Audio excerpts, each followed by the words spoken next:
The House will be in order. The Chair lays before the House a communication from the Speaker. The Speaker's Rooms, Washington, D.C., June 25, 2024. I hereby appoint the Honorable Cliff Bentz to act as Speaker pro tempore on this day. Signed, Mike Johnson, Speaker of the House of Representatives. Pursuant to the order of the House of January 9th, 2024, the Chair will now recognize members from lists submitted by the majority and minority leaders for morning hour debate. The Chair will alternate recognition between parties with time equally allocated between the parties and each member other than the majority and minority leaders and the minority whip, limited to 5 minutes, but in no event shall debate continue beyond 1:50 p.m. The Chair recognizes the gentleman from Pennsylvania, Mr. Joyce, for 5 minutes.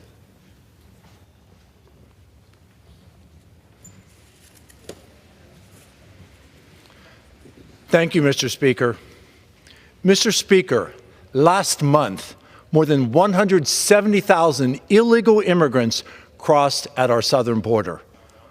More than the populations of Pennsylvania counties from Mifflin, Perry, Juniata, Fulton, and Bedford counties combined crossed last month.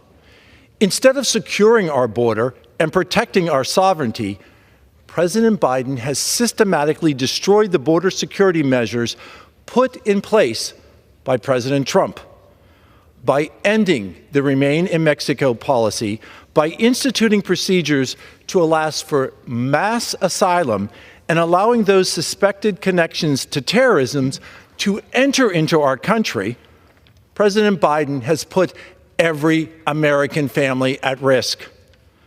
Pennsylvania families and no American can afford the costs and the risks of an open border. It is time to pass legislation that fully funds our Border Patrol and equips with the personnel, the tools, and the training that they need to confront the crisis that continues to this day at our southern border. Thank you.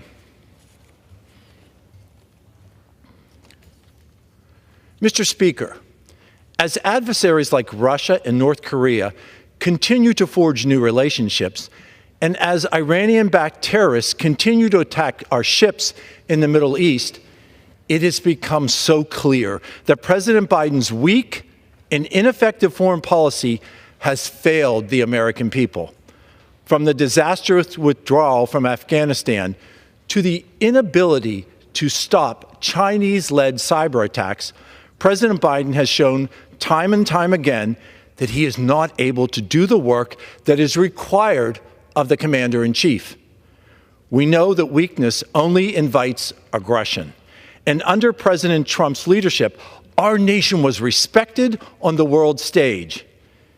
It's time to fulfill our commitment to creating a nation that is safe and to provide our military with the support needed to protect, to train, to equip, and adequately pay our service members. We cannot protect our nation with failed leadership.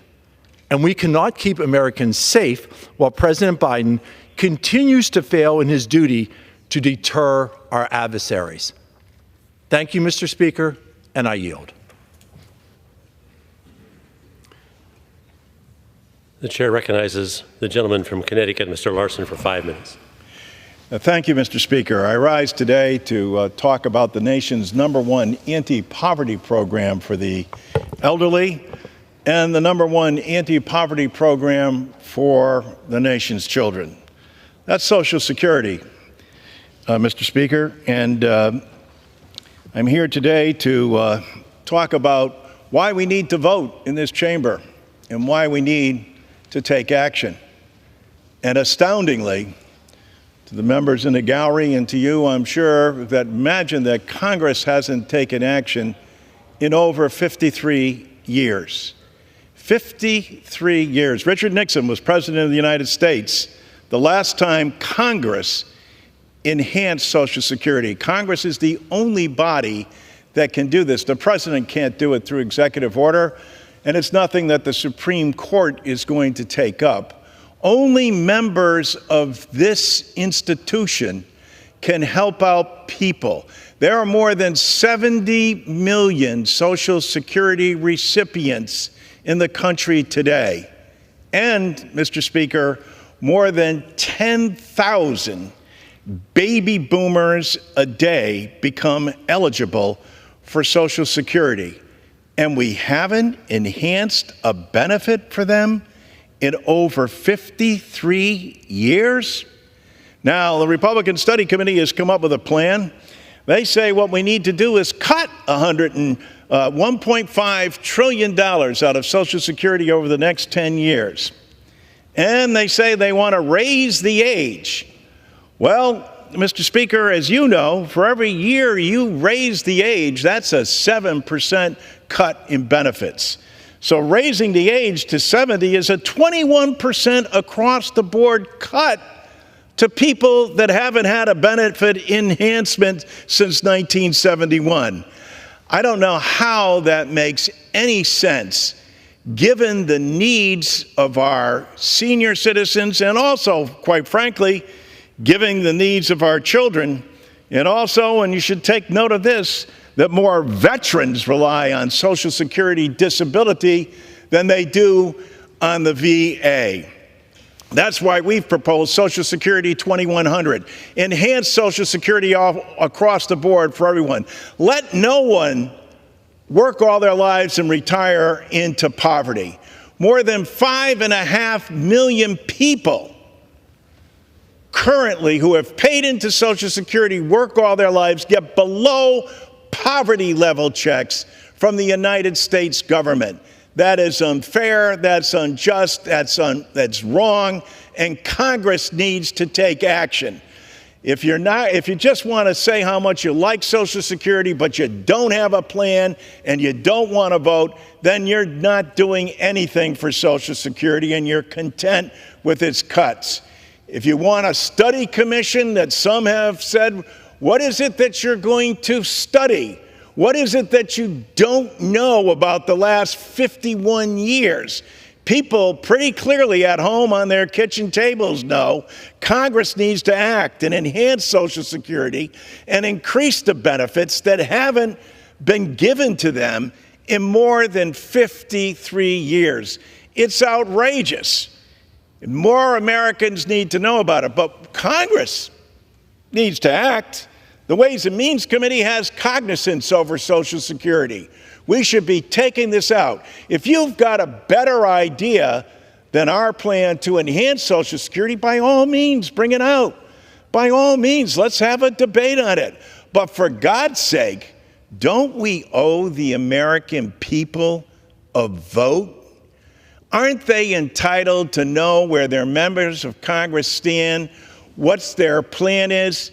Mr. Speaker, it might amaze you to know how many people in your district. You have over 193,000 recipients of Social Security in your district. And that brings in $324 million monthly to your constituents. Where do they spend that money? Right back in the district, at the local pharmacy, at the local grocery store, paying for their rent, their mortgages, putting gas in their automobile. This is one of the best economic development programs that every member of Congress benefits from, and their constituents as well. It's long overdue for the United States Congress to act. All we're asking for is to put out your plan and have a vote. I yield back. The chair recognizes the gentleman from North Carolina, Mr. Nickel, for 5 minutes. Should be the gentleman from Arkansas. I defer to my distinguished colleagues. Chair apologizes. The chair recognizes the gentleman from Arkansas, Mr. Womack, for 5 minutes.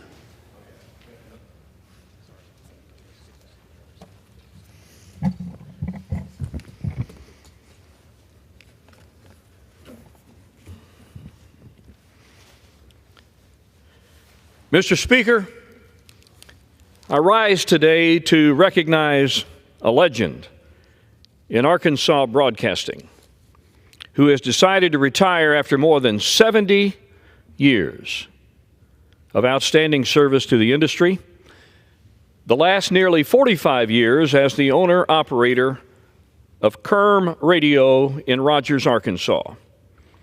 And Mr. Speaker, he's not just a career broadcaster.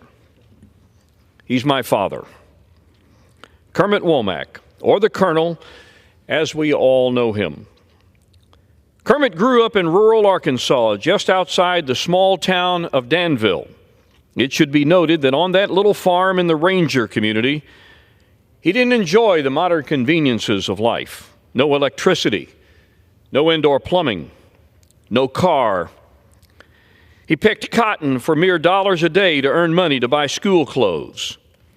My dad knew what it was like to be poor. But Dad was a great speaker. Through the FFA organization, he competed in public speaking. It was that gift that gave him an opportunity to go to college. And it was in college that he joined the Army ROTC program, commissioned in 1957, the year I was born.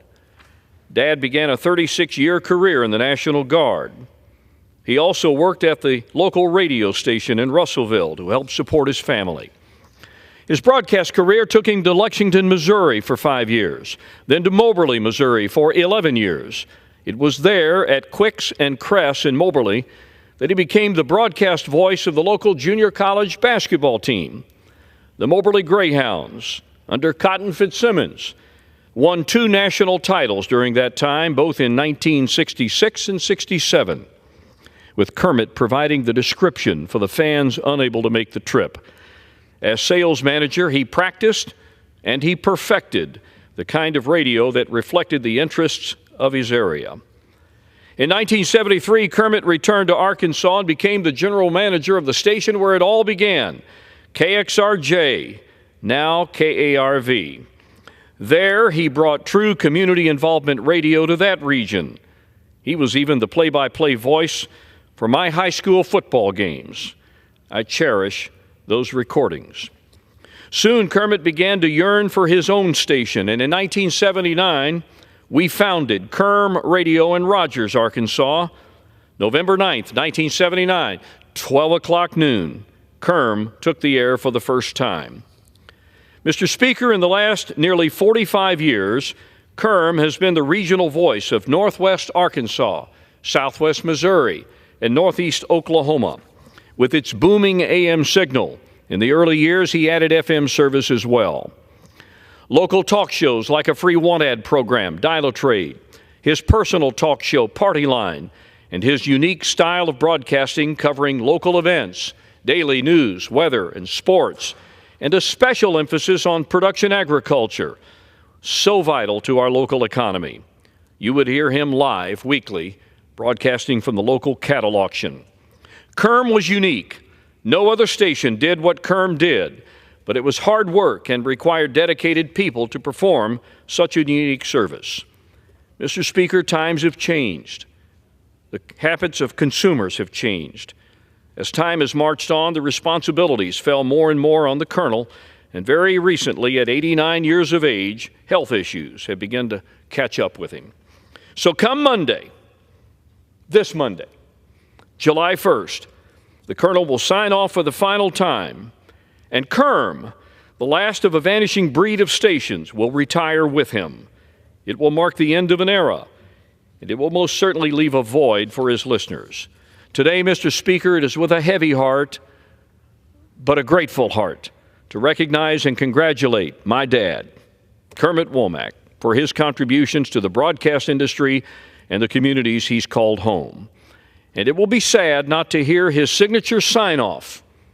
Agree or disagree, we're still going to be friends. You take care. Have yourselves a great day. We love you.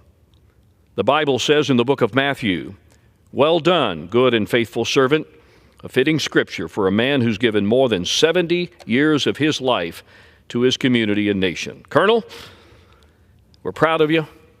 We're going to miss your service to your country and your fellow man. May God richly bless you in retirement. Mr. Speaker, I yield back. Chair recognizes the gentleman from North Carolina, Mr. Nickel, for 5 minutes.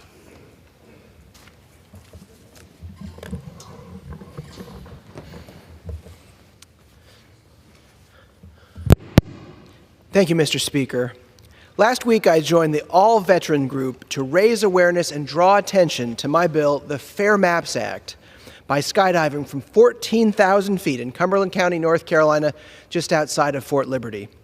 I was proud to elevate the issue of partisan gerrymandering to new heights and call out the need for fair maps in North Carolina and across the country. My bill, the Fair Maps Act, combats partisan gerrymandering by establishing independent, nonpartisan redistricting commissions in every state. The Fair Maps Act has the potential to double the number of competitive House seats if signed into law. That is a big deal. In North Carolina and across the country, partisan gerrymandering has been used as a tool by politicians to manipulate the outcomes with surgical precision. Gerrymandering disenfranchises voters and leads to hyperpartisanship. It's the main reason we are on track to be the least productive Congress in our nation's history. Listen, folks, it's simple. Voters should choose their politicians, not the other way around. While my name won't be on the ballot this year, I'm not giving up or going out quietly. I'm going to do everything I can to fight for fair maps, end partisan gerrymandering, and protect the right to vote for every single North Carolinian.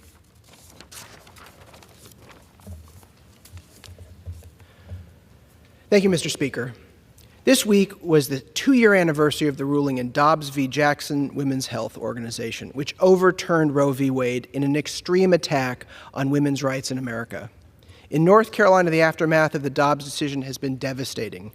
In July 2023, North Carolina's Republican Majority General Assembly enacted a law prohibiting abortion after 12 weeks, with few exceptions, and mandated in-person, state-directed counseling 3 days before the procedure.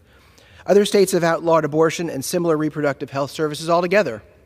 In Alabama, a state Supreme Court ruling has effectively stopped access to in vitro fertilization, IVF.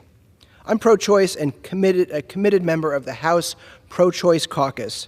I want my daughter to grow up in a world where she has the same rights as her mother and her grandmother that they have had for the last 50 years. I'll continue working in Congress to restore and protect the right to choose by codifying Roe v. Wade into federal law. Thank you, Mr. Speaker. Former President Donald Trump recently told wealthy donors and CEOs that foreign nationals who graduate from U.S. colleges and universities should automatically be given a green card. After doing nothing on immigration reform for 4 years, he's a bit late to the party. Unlike the former president, I believe that diversity is our strength. That's why I introduced the bipartisan Keep STEM Talent Act in September to provide permanent resident status to international students who have completed advanced STEM degrees from U.S. educational institutions and are interested in continuing their work in the United States. They should automatically be given a green card. To remain at the forefront of cutting-edge scientific and technological innovation, we should ensure that international students who come to North Carolina for higher education can stay in the United States once they graduate. This common-sense effort will help ensure that America retains its position as the world leader in science and technology by retaining talented workers in the STEM workforce. Let's get this done in a bipartisan way and move it through this Congress. Thank you, Mr. Speaker. More than 343,000 households in North Carolina spend over half of their monthly income on rent, leaving too little for other expenses like health care, transportation, and groceries. Access to safe and affordable housing is essential to the well-being of working families and individuals in North Carolina and throughout the country. That's why I'm proud to introduce the Keep Housing Affordable Act. The Keep Housing Affordable Act is a crucial solution that incentivizes developers to maintain the affordability of homes for a long time to come. My bill will bolster and expand the low-income housing tax credit, which currently only requires affordable housing units to remain affordable for 30 years. My bill would provide incentives for units to remain affordable for decades to come. This will help boost the affordable housing supply, enhance home quality, and create long-term stability for low-income and middle-income communities across North Carolina's 13th district. I'll keep working to put forth common sense ideas and solutions to lower housing costs and increase the supply of affordable housing. Thank you, Mr. Speaker, and I yield back. The chair recognizes the gentleman from Texas, Mr. Self, for 5 minutes.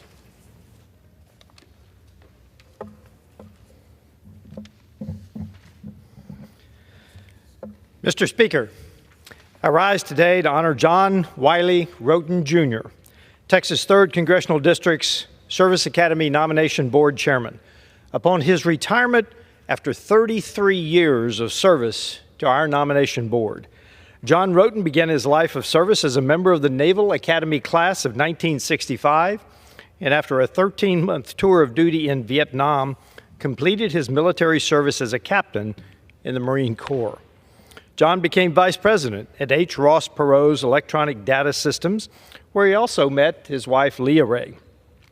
Throughout his life, John has made considerable contributions to our district and state by leading the development of the Legacy Town Center, serving as chairman of the Plano Chamber of Commerce, and as a board member of the Plano and Allen campuses of the Texas Health Resources Hospital.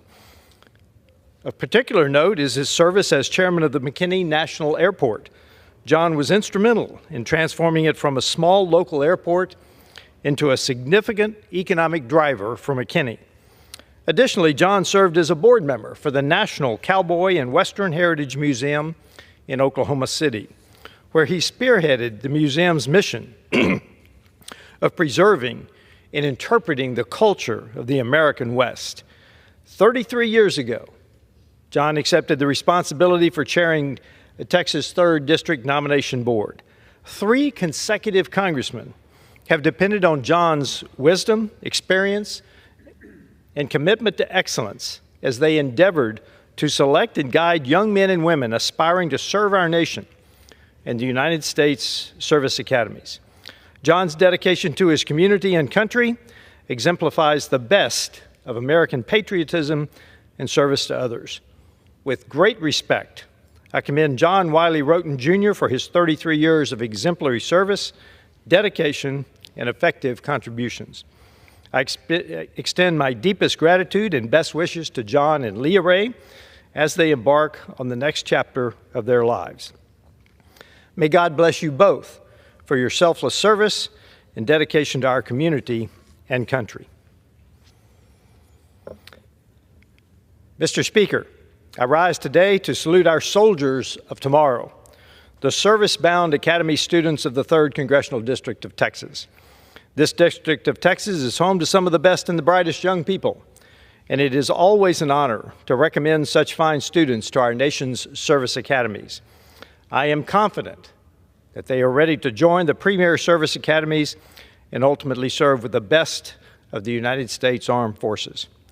This year, Texas 3rd District is going to send 6 cadets to the United States Military Academy, 2 midshipmen to the United States Naval Academy, 4 cadets to the United States Air Force Academy, 3 midshipmen to the United States Merchant Marine Academy, 2 candidates to the United States Military Academy Preparatory School, 1 candidate to the United States Military Academy Civil Preparatory School, 1 candidate to Naval Academy Preparatory School, and 2 candidates to the United States Air Force Academy Preparatory School. To these 15 appointees and 6 preparatory candidates, I say God bless you, God bless America, I salute you. The United States Military Academy, Jack Alexander Clutter, David Ross Graham, Chelsea Sun, Samantha Jean Tilson, Jaden Prescott Walker, Nicholas David Yarad. The Naval Academy, Pope Akana, Duncan Keith Sullivan. The U.S. Air Force Academy, Jonah Ray Aaron Bowman, Julia Chang, Deshaun Caleb Davis, Jalen Joshua Davis. The U.S. Merchant Marine Academy, Timothy Maximilian Koppel, Ray Onby Sawyer, Parker Linwood Tinsley. The United States Military Academy Preparatory School, Nathan Oleha Ade Joe Kuhn, Christian L. Turner. The United States Military Academy Civil Preparatory School, Blake Ryan McKenna, the United States Naval Academy Preparatory School, Nicole Sophia Rios. The United States Air Force Academy Preparatory School, Taylor Ray Carroll, Corbin Benzie Glass. I congratulate each of these, and I yield back. Chair recognizes the gentleman from New York, Mr. Kennedy, for 5 minutes.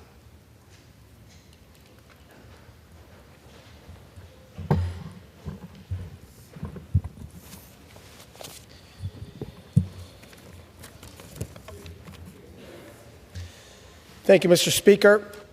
On February 19th, 2024, Western New York, the Communications Workers of America and organized labor lost a towering figure, Terry Lejersky. Terry was a prominent member of CWA Local 1133 in Buffalo. She served as the legislative and political director, working tirelessly to further the ideals of union advocacy and workers' rights across the region, state, and the nation. Terry was widely known for her energy and positivity in the fight for the labor movement. She was passionate and endlessly dedicated to the cause. Her work wasn't limited just to words, though she had no qualms in telling you what was on her mind. It was also evident in her actions. Terry was committed to making things better for the next generation of workers, and she refused to take no for an answer. As an elected official, I had the honor of knowing Terry for many years, and I had the privilege of calling her my friend. With Terry, you knew that she was going to fight until the end, and that extended to the political arena. If she believed in a candidate and their values, she was going to do everything in her power to ensure that they won. She helped to form the political landscape of Western New York, from city councils to mayors, town boards to supervisors, county legislators and executives, state assembly members and senators, and members of Congress. Whether it was a reception, a rally, or a picket line, Terry could work a crowd better than anyone. She was not the tallest person, but finding her was never a struggle because she'd be front and center with a beaming smile and always dressed to impress in her CWA red. I vividly remember her outside Mercy Hospital in South Buffalo during the Catholic Health Strike, fighting with every ounce of strength she could muster to make sure that the workers' demands were heard loud and clear. And you know what? They were. With the workers soon after coming to a hard-fought and well-deserved agreement with the hospital system, ensuring not just fair pay and benefits for a hard day's work, but just as importantly, ensuring safer nurse-to-patient ratios. Because they knew that safe staffing saves lives. And because her work securing that contract, Terry Lejersky saved lives. As a former state senator, one of the highlights of any legislative session was CWA's advocacy days. She would be there with her brothers and sisters in labor, advocating for critical legislation and teaching new members why civic engagement is so important. Terry and I were always connected in the struggle for workers' rights and better healthcare environments for the workforce, which provided for better outcomes for those that they cared for. Whether that's safe patient handling, safe staffing, helping striking workers get access to unemployment benefits, or raising the minimum wage, if it was good for workers, Terry fought tooth and nail for it. And her track record speaks for itself. Every one of those issues was addressed by the New York State Legislature. In her final months, Terry worked through her illness, never letting the struggle for workers' rights take a back seat to her own needs. In Terry's last days, she communicated that one of her greatest regrets in passing was that she would not be there to watch me be sworn in on this floor in the House of Representatives. However, Terry was very much in this room on May 6th. Her spirit continues to be with us and resonates in the work that we do each and every day, as it will be as we carry on her legacy in the fight for workers and for the rights of organized labor everywhere. She is survived by her husband, Mike, children, Tommy and Megan, daughter-in-law, Veronica, and grandchildren, Landon and Declan. To Terry's immediate and extended family, all of Western New York and supporters of organized labor mourn with you, and we thank you for sharing such a genuine and magnificent soul with us. The world is a better place because Terry Lejersky worked to make it so, and in her memory, we will continue that movement forward. May she rest in peace. I yield back. Chair recognizes the gentleman from Tennessee, Mr. Rose, for 5 minutes.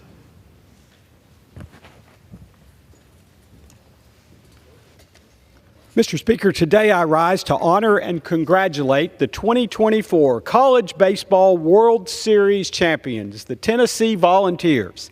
The Big Orange got the job done last night, capping off a thrilling 3-game series win in Omaha to complete a 60-win season and the first #1 national seed to win the title since 1999.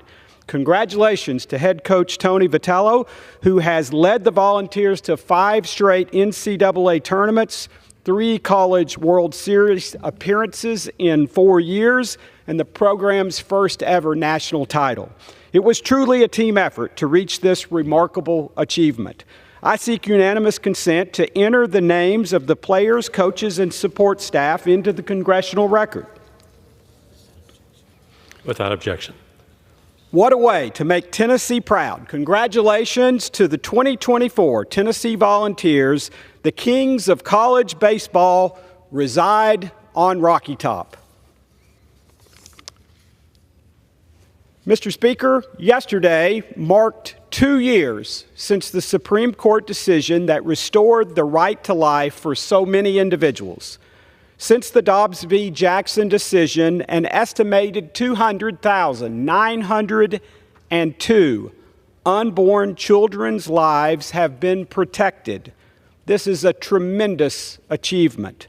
Despite these major milestones in the fight to protect the lives of the unborn, Democrats across this country continue their efforts to allow for the limitless abortions and their disgusting desire to make America one of the most pro-abortion countries in the entire world.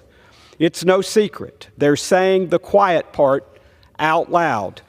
Mr. Speaker, Democrats plan to abolish the Senate filibuster and pass legislation to ban states from having laws that protect unborn children and mandate all trimester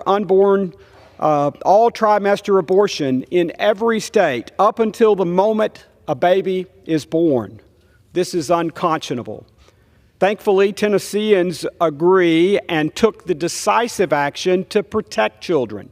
Since the volunteer state's pro-life protections went into place, more than 12,000 lives have been protected annually. That's more than 24,000 new Tennesseans who are a gift to this world and that otherwise would not have been given the chance just a little over 2 years ago. As a Christian, a father of 2 boys, and a husband, I always stand up for what's right and try to be the voice for the voiceless. At a time in our world's history where there are so many evils, I can't think of many that are worse than the horror of abortion. That's why I'm proud to have fought alongside countless others to overturn Roe v. Wade, pass pro-life legislation in this House, and fight back against the White House's desire to allow for on-demand, taxpayer-funded abortion. Mr. Speaker, this is certainly a cause worthy of fighting for. Thank you, Mr. Speaker, and I yield back. Chair recognizes the gentleman from Pennsylvania, Mr. Kelly, for 5 minutes.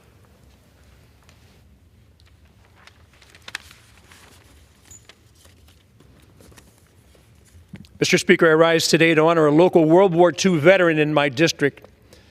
At 108 years old, Al Klugowitz of Erie, Pennsylvania, embodies the spirit of America.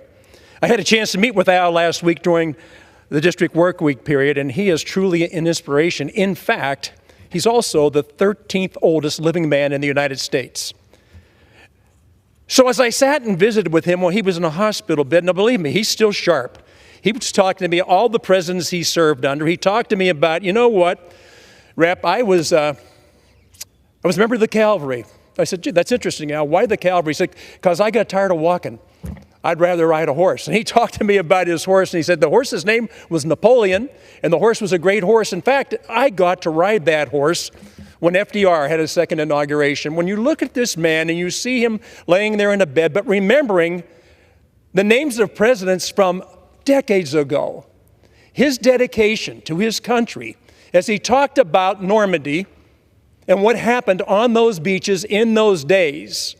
Now, I had the honor of being there a couple weeks ago when we commemorated the 80th anniversary of Normandy. I wish all Americans could have been there to see the number of people, the French people, who were just so over the top thankful and grateful for what our country did for them in World War II. And I like to think that somehow those types of things raise in us a political awareness, a love for our country that is always the first responder to anything that goes wrong in the country. This man, Al Klugowitz, 108 years old, spoke of America with great love and great tenderness. He talked about his family. He talked about building a house, his own house. He built it himself. He talked about going to work for GE in Erie when he got back from the war for 43 cents an hour. He talked endlessly about the colleagues he had and about the times he had, but more than anything else, he talked about his gratitude for being an American. He talked about the love he has for this country, for this nation, and for the people he serves so well. Now, at 108 years old, Al's not planning on having many more birthdays. But when I finally left him, I said, listen, I want you to know I'll be praying for you. And he said, you know what, Congressman, I want you to know I'll be praying for you, and I'll be praying for our country, because she is in great need of prayer right now. That's a man who's 108 years old. His love of country, his service to country, his sacrifice to country, that's the type of person we want all of us to be. Now, on a more somber note, I also have a friend who passed away. His name is Tim Schell. Tim Schell is, well, then we just talked about Al Klugowitz being 108. Tim passed away at the age of 72. Tim Schell was an incredible person. He gave his entire life to helping others. In 1983, he opened TMS Physical Therapy in Grove City in Pennsylvania, owning the operation and operating the practice, and later expanded the business to include clinics across our district. Tim served in leadership positions for the Pennsylvania Physical Therapy Association, American Physical Therapy Association, and on the Pennsylvania State Board of Physical Therapy. He was a tireless political advocate for his profession, championing legislative changes that have shaped the physical therapy industry. And in his personal life, Tim was dedicated to high school sports in Mercer County, where he served on the Mercer County Hall of Fame Board of Directors from 1996 to 2012. This man gave generously. And he always told me, Mike, I don't want anybody giving me any credit for this. Please, anonymously. Let's just look at it that way, because that's what all of us should be doing. It's not that you have to be recognized. The fact is that you have to recognize those in need and try to do everything you can to help them. So today, I had the opportunity to talk about two incredible people, one who just celebrated his 108th birthday, the other, we mourn his loss at 72. My friends, is it not time for all Americans to take a step back and be thankful for everything we have been blessed with in our lives? It is incredible to me that this country has been blessed with so much for so long by so many. Well, the best time I had last week was with Al Klugowitz at 108 years old, and talking about his horse, Napoleon. He told me about a toast he gave to Napoleon, and it was, hooray for Napoleon, yay. And this is a guy 108 years old laying in a bed talking to me, and I thought, my God, I hope I hope that I'm able to embody that spirit as I grow older. At the end of it all, though, we are truly blessed. We are truly honored to be able to take time to honor these people. And with that, Mr. Speaker, I yield back. Pursuant to Clause 12A of Rule 1, the Chair declares the House in recess until 2 p.m. today.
The House will be in order.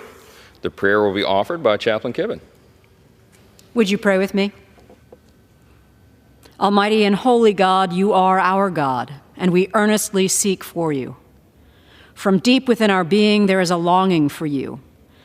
Like thirst in a dry and tired desert, so we, weary of warfare, overwhelmed by these many days void of peace, long for the renewal that comes only from you. We cry to you from our wilderness of uncertainty and unrest, and pray the respite of your presence. Breathe again your spirit into our spirits. Form our minds to seek you. Turn our hearts that we would again love you, that in our disquiet and restlessness we would once more find our rest in you. In our hunger and hopelessness, we would seek to discover the eternal satisfaction only you can provide. Place now your hand on our lives and guide us in this day ahead, so that however we may falter or fail, your everlasting arms underneath will uphold us in our service to you in this place. In your eternal name we pray. Amen. The chair has examined the journal of the last day's proceedings and announces to the House the approval thereof.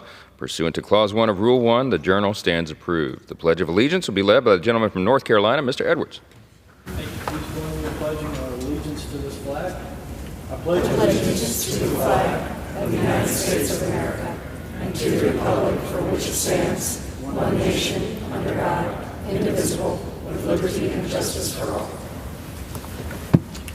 The chair will entertain requests for 1-minute speeches. For what purpose does the gentleman from North Carolina seek recognition? Mr. Speaker, I ask for unanimous consent to address the House for 1 minute to revise and extend my remarks. Without objection, the gentleman is recognized for 1 minute.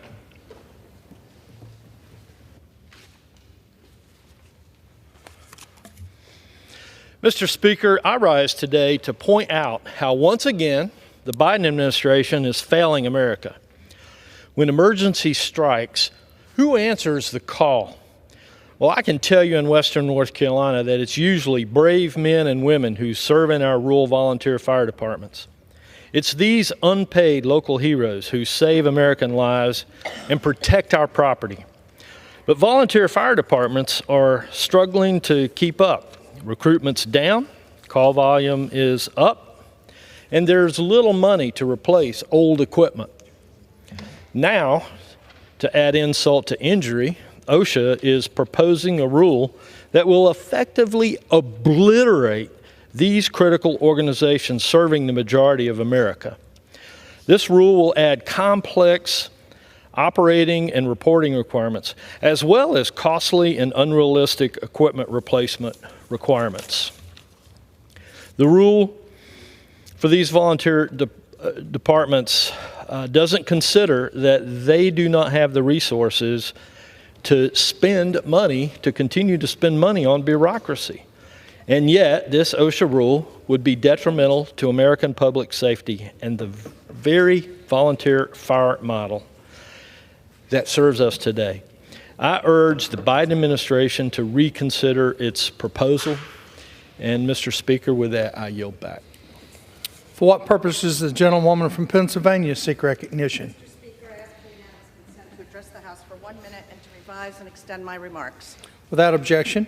Thank you. On Sunday, I attended the funeral of Jacob Ellis, who devastatingly passed away at the age of 15 after a brief but vicious course of cancer. Jacob lived his all-too-brief life to the fullest, volunteering with local animal shelters, traveling the world to ride roller coasters, and baking desserts for his friends and family. My heart goes out to the Bourne and Ellis family and to all families touched by pediatric cancer, which has left a hole in far too many hearts. Almost every week, I am visited here by advocates for pediatric cancer research funding. I can think of no cause more worthy. In honor of Jacob and so many other young people who have passed all too soon, I am honored to be co-sponsoring an amendment to the Defense Appropriations Bill allocating $2 million for research on pediatric brain cancer and spinal cord tumors. I will also work to make sure that we are developing medications and therapies for our youngest cancer patients that do not themselves cause residual injury or illness. I've heard from so many who developed a new cancer from a toxic medication they were given as a child. May Jacob's memory be a blessing, and may we never stop working until we have eradicated pediatric cancer from our world. Thank you, Mr. Speaker. I yield back. For what purpose does the gentleman from Tennessee seek recognition? Ask unanimous consent to address the House for 1 minute to revise and extend my remarks. Without objections, the gentleman is recognized for 1 minute. Mr. Speaker, after 3.5 years of open border policies, the Biden administration has turned every state in the union into a border state. On Monday, the special agent in charge of the FBI field office in Albuquerque was asked about the rise in violence and drug trafficking in New Mexico. He placed the blame squarely on the crisis along our southern border. He said in part, quote, "Part of the problem is we have an incomplete border. There is no structure that separates our country from Mexico," close quote. He rightfully noted, some are crossing in search of a better life while others are crossing to avoid consequences and to commit crime. This is a real-time example of how the border crisis continues to hurt the American people. It's also further proof that we should resume construction on the border wall and finish the job. Thank you, Mr. Speaker, and I yield back. For what purpose does the gentleman from Texas seek recognition? Mr. Speaker, I seek unanimous consent to address the House floor for 1 minute to revise and extend my remarks. Without objection, the gentleman is recognized for 1 minute. Mr. Speaker, I rise today to honor Mark Skirdo, a trusted and beloved figure in the East Texas community. As a meteorologist for KLTV since 1987, Mark has worked hard to provide accurate and timely weather forecasts for our region. Mark is a steady voice in times of trouble, a calming guide in the midst of storms, and a bright smile and hearty laugh when the days get tough. Whether it was a tornado, thunderstorms, or beautiful days between, Texans knew that they could count on Mark. We know his words by heart. Get to a small, windowless interior room. And we did just that when he told us to do so. Mark Skirdo's journey with KLTV began in 1987. He was nominated for a Dallas Press Club Katie Award, an honor no other meteorologist in East Texas has ever received. Mark has also held the seals of approval from the National Weather Association and the American Meteorological Society since 1989. He gave everything of himself for the rest of us, and we are grateful. Mr. Speaker, please join me in honoring Mark Skirdo for his remarkable career and his dedication to our community. His legacy will live on, and his presence in our homes will be missed. We wish you all the best, Mark. Thank you, Mr. Speaker. I yield back.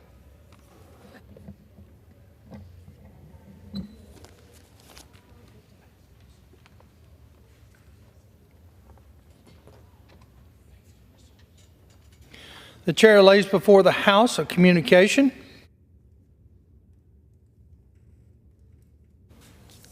The Honorable the Speaker, House of Representatives, sir, pursuant to Section 2B of the Commission on the Social Status of Black Men and Boys Act, Public Law 116-156, amended by Section 201 of Title II, Division O of the Consolidated Appropriations Act, I am pleased to appoint the following individual to the Commission on the Social Status of Black Men and Boys, the Honorable Yusuf Idris Fidel Salam of New York, New York.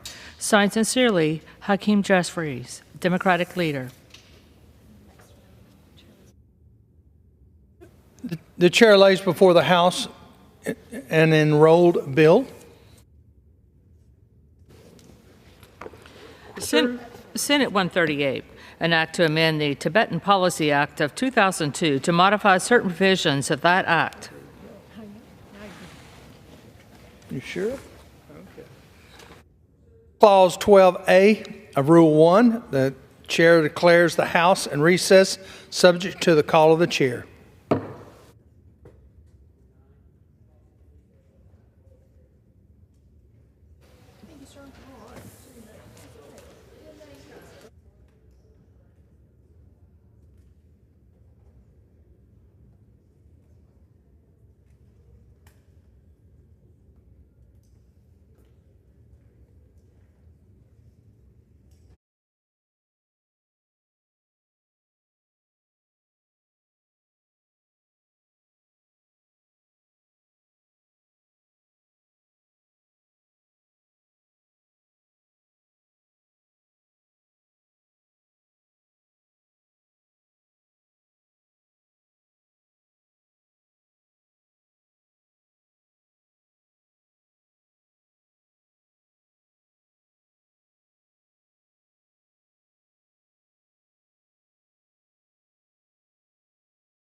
House will be in order. Pursuant to Clause 8 of Rule 20, the Chair will postpone further proceedings today on motions to suspend the rules on which a recorded voter where the yeas and nays are ordered, or votes objected to under Clause 6 of Rule 20. The House will resume proceedings on postponed questions at a later time. For what purpose does the gentleman from Georgia seek recognition? Mr. Speaker, I move that the House suspend the rules and pass H.R. 6586 as amended. The clerk will report the title of the bill. H.R. 6586, a bill to require a strategy to oppose financial or material support by foreign countries to the Taliban and for other purposes. Pursuant to the rule, the gentleman from Georgia, Mr. McCormick, and the gentleman from Arizona, Mr. Stanton, each will control 20 minutes. The Chair recognizes the gentleman from Georgia. Thank you, Mr. Chair. I ask unanimous consent that all members may have 5 legislative days to revise and extend their remarks and to include extraneous material on this measure. Without objection. Thank you. I yield myself as much time as I may consume. The gentleman is recognized. Mr. Speaker, I rise in support of H.R. 6586. I want to thank my colleague from Tennessee, Mr. Burchett, for introducing this important legislation to prevent U.S. taxpayer dollars from ending up in Taliban's hands. Since the Biden administration's disastrous withdrawal nearly 3 years ago, the Taliban has established a reign of terror in Afghanistan. The Taliban have banned girls from receiving an education and essentially banned women from participating in public life in any meaningful way. They have supported the public flogging and stoning of women and have prevented women from working for NGOs, significantly restricting the delivery of humanitarian aid. These abhorrent policies reveal the barbaric heart of the Taliban control over Afghanistan. Meanwhile, the Biden administration continues to flood Afghanistan with money. Since 2021, the U.S. has appropriated nearly $3 billion for assistance to Afghanistan. Yet we have little to no oversight over much of this assistance, which is administered by third parties. This administration must be held accountable to ensure that U.S.-provided assistance to Afghanistan does not end up in Taliban's hands. Recent reports show that at least 10.9 million U.S. tax dollars have paid for Taliban in the form of taxes and fees, and due to lax oversight by this administration, the real number is probably much higher. Congress has a responsibility to ensure that U.S. tax dollars are not hand-delivered to Taliban terrorists. While the U.S. maintains a policy of non-recognition towards the Taliban, countries in the region show increasing signs of engagement. Most recently, the leader of the United Arab Emirates received a number of Taliban officials, including the head of terrorist group of the Haqqani Network, who is on the FBI's most wanted list. This administration has no written strategy to discourage foreign nations from providing financial or material support to the Taliban. It is essential that we hold nations who receive U.S. assistance accountable and ensure that they do not empower the Taliban. This bill requires the administration to report on what exactly they are doing to conduct oversight of U.S. money going to Afghanistan and requires them to identify which foreign nations are funding the Taliban. The basic oversight is essential to ensuring that the American people and our partners around the world are not paying for the Taliban's reign of terror. I urge my colleagues to support this measure, and I reserve the balance of my time. Gentleman reserves. The gentleman from Arizona is now recognized. Mr. Speaker, I rise in support of H.R. 6586, and I yield myself as much time as I may consume. Gentleman is recognized. Mr. Speaker, even several years after our withdrawal, the United States continues to have important interests in Afghanistan, not only ensuring it is never again used as a base for terrorists to plan attacks against the United States, but also keeping our commitment to the Afghan people. Keeping that commitment means continuing to advocate for more inclusive government that respects human rights, particularly for women and girls. It means that we continue humanitarian assistance to support the Afghan people, and it means that we never forget that too many Afghans who supported our decades-long mission are there. The reports and strategy included in this legislation address the important issue of how we can prevent the erosion of our tools to influence Taliban behavior without a presence on the ground. We must ensure our assistance is not diverted or misused, and that the international community remains unified in insisting that the Taliban fulfills their commitment and improve their record, particularly on human rights, before they can receive international recognition. And we must ensure that the Afghan Fund, which holds the former assets of the Afghan Central Bank, is used for the benefit of the Afghan people.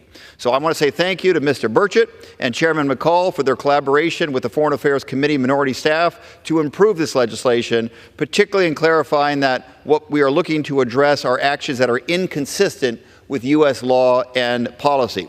For example, we have made exceptions and sanctions against the Taliban to allow for the continued delivery of humanitarian aid, which supports our interests.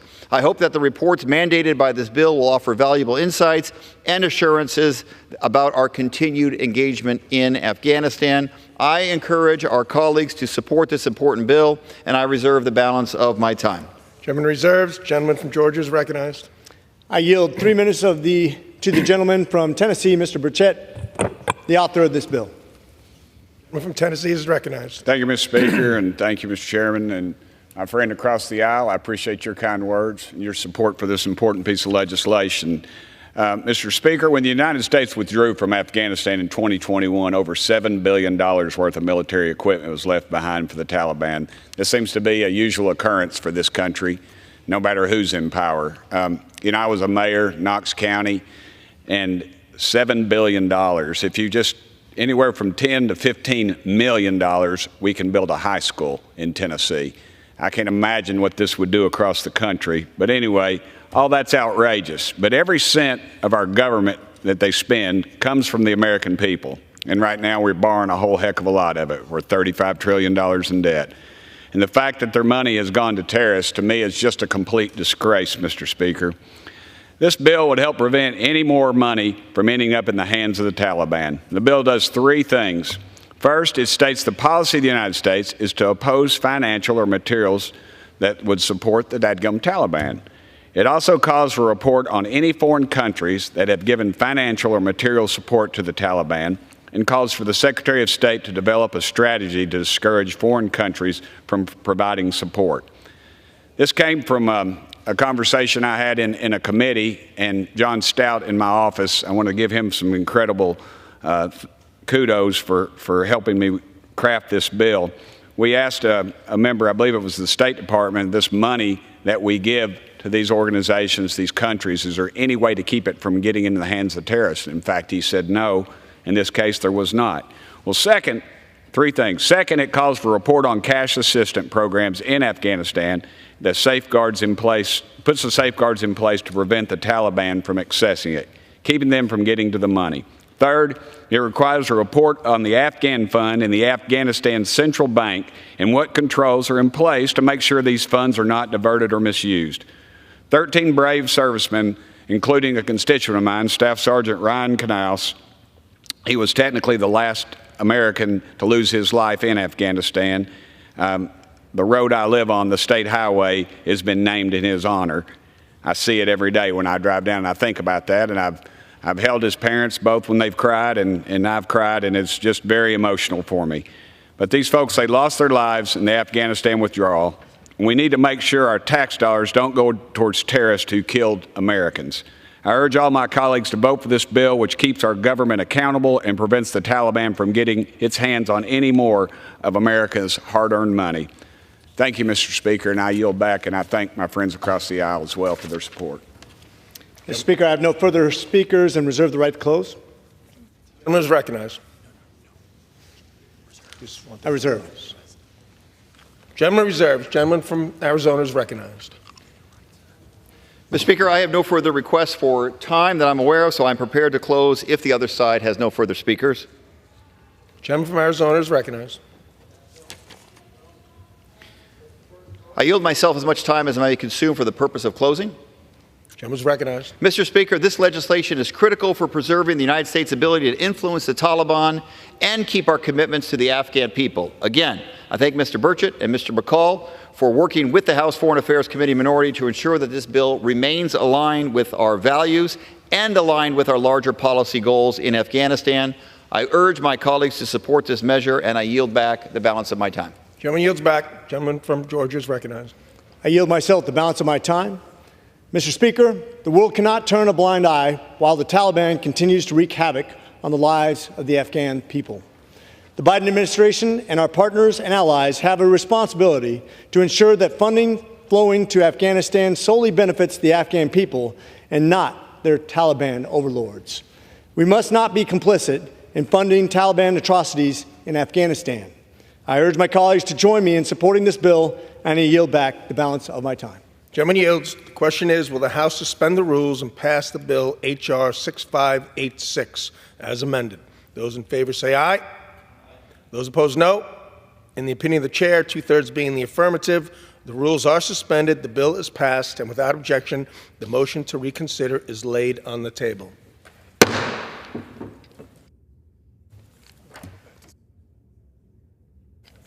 For what purpose does the gentleman from Georgia seek recognition? Mr. Speaker, I move that the House suspend the rules and pass H.R. 7152 as amended.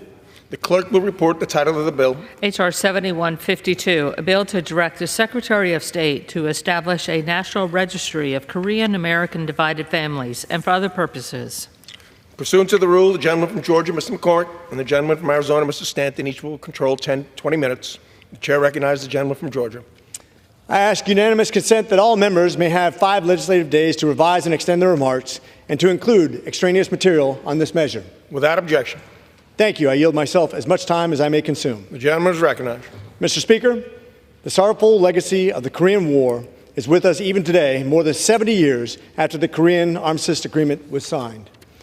The Korean Peninsula remains divided between a nation of free people and a totalitarian state that subjects its people and its population to utter tyranny and refuses to allow them to connect with the outside world from fear of losing control.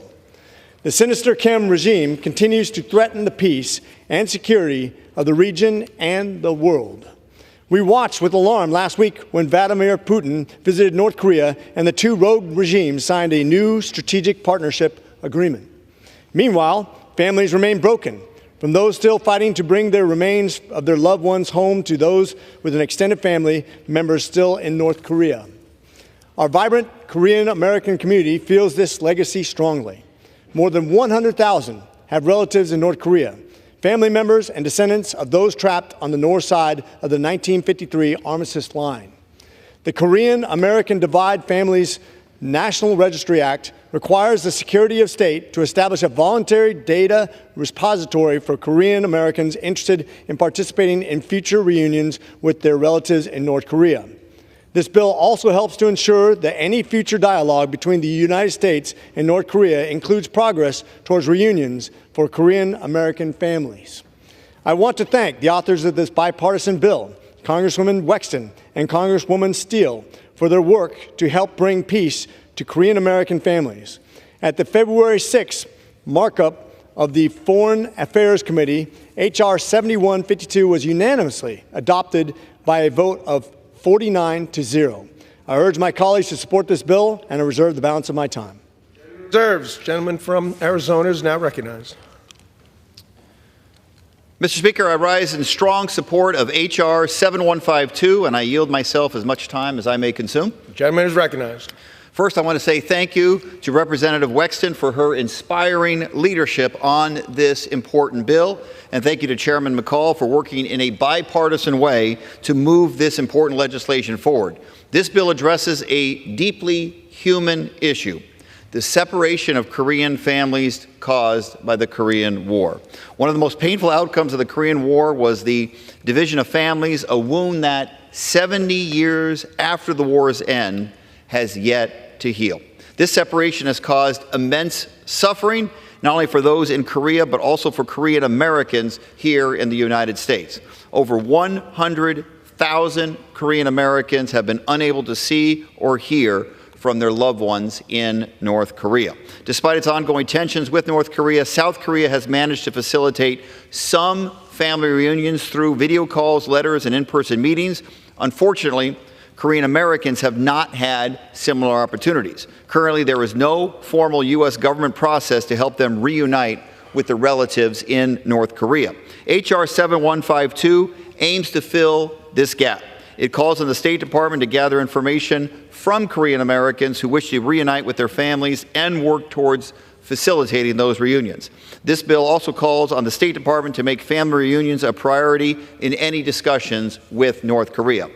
Mr. Speaker, this bill is about honoring families and ensuring that our Korean American constituents can stay connected to those taken from them as a result of war and borders. So let's give them a chance to reunite, to heal, and to find peace. I encourage my colleagues to support this bill, and I reserve the balance of my time. The gentleman reserves. The gentleman from Georgia is recognized. Mr. Speaker, I have no further speakers and reserve the right to close. Gentleman reserves. Gentleman from Arizona is recognized. Mr. Speaker, I'd like to yield 3 minutes to the gentlewoman from Virginia, the leader on this bill, Representative Jennifer Wexton. The gentlewoman is recognized. Thank you, Mr. Speaker. As you may know, last year I was diagnosed with progressive supranuclear palsy, or PSP. It's basically Parkinson's on steroids, and I don't recommend it. It's affected my ability to speak, so I'm using a text-to-speech app to make it easier for you and our colleagues to hear and understand me. I rise today in support of my bipartisan Korean American Divided Families National Registry Act, which will help Korean Americans reconnect with the families they left behind in North Korea decades ago in the wake of the Korean War. For more than 7 decades, Korean American families have not been able to see or speak with their relatives left behind in North Korea, and second and third generation Korean Americans know nothing but stories and heartbreak about their separated family members. 2 years ago, I participated in a bipartisan congressional delegation to the Republic of Korea and saw firsthand some of the lasting consequences that families have faced as a result of the war and displacement.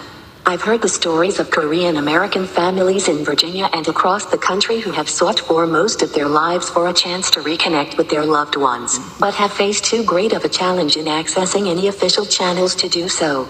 My bipartisan legislation being taken up by the House today hopes to fix that problem. This bill would establish a data repository through the State Department of Information about Korean American families across the U.S. as well as their separated family members in North Korea, both living and deceased, and encourage cooperation between our government and that of North Korea for the purpose of offering the opportunity for these families to reconnect, either in person or digitally. The South Korean Ministry of Reunification, which is tasked with ensuring that South Korea is prepared for reunification when and if it occurs, maintains a similar registry of families that were separated by the war and its aftermath. By taking up this legislation today, we are giving these Korean American families hope. This is a long overdue step to help make these families whole again, fittingly on the anniversary of the start of the Korean War.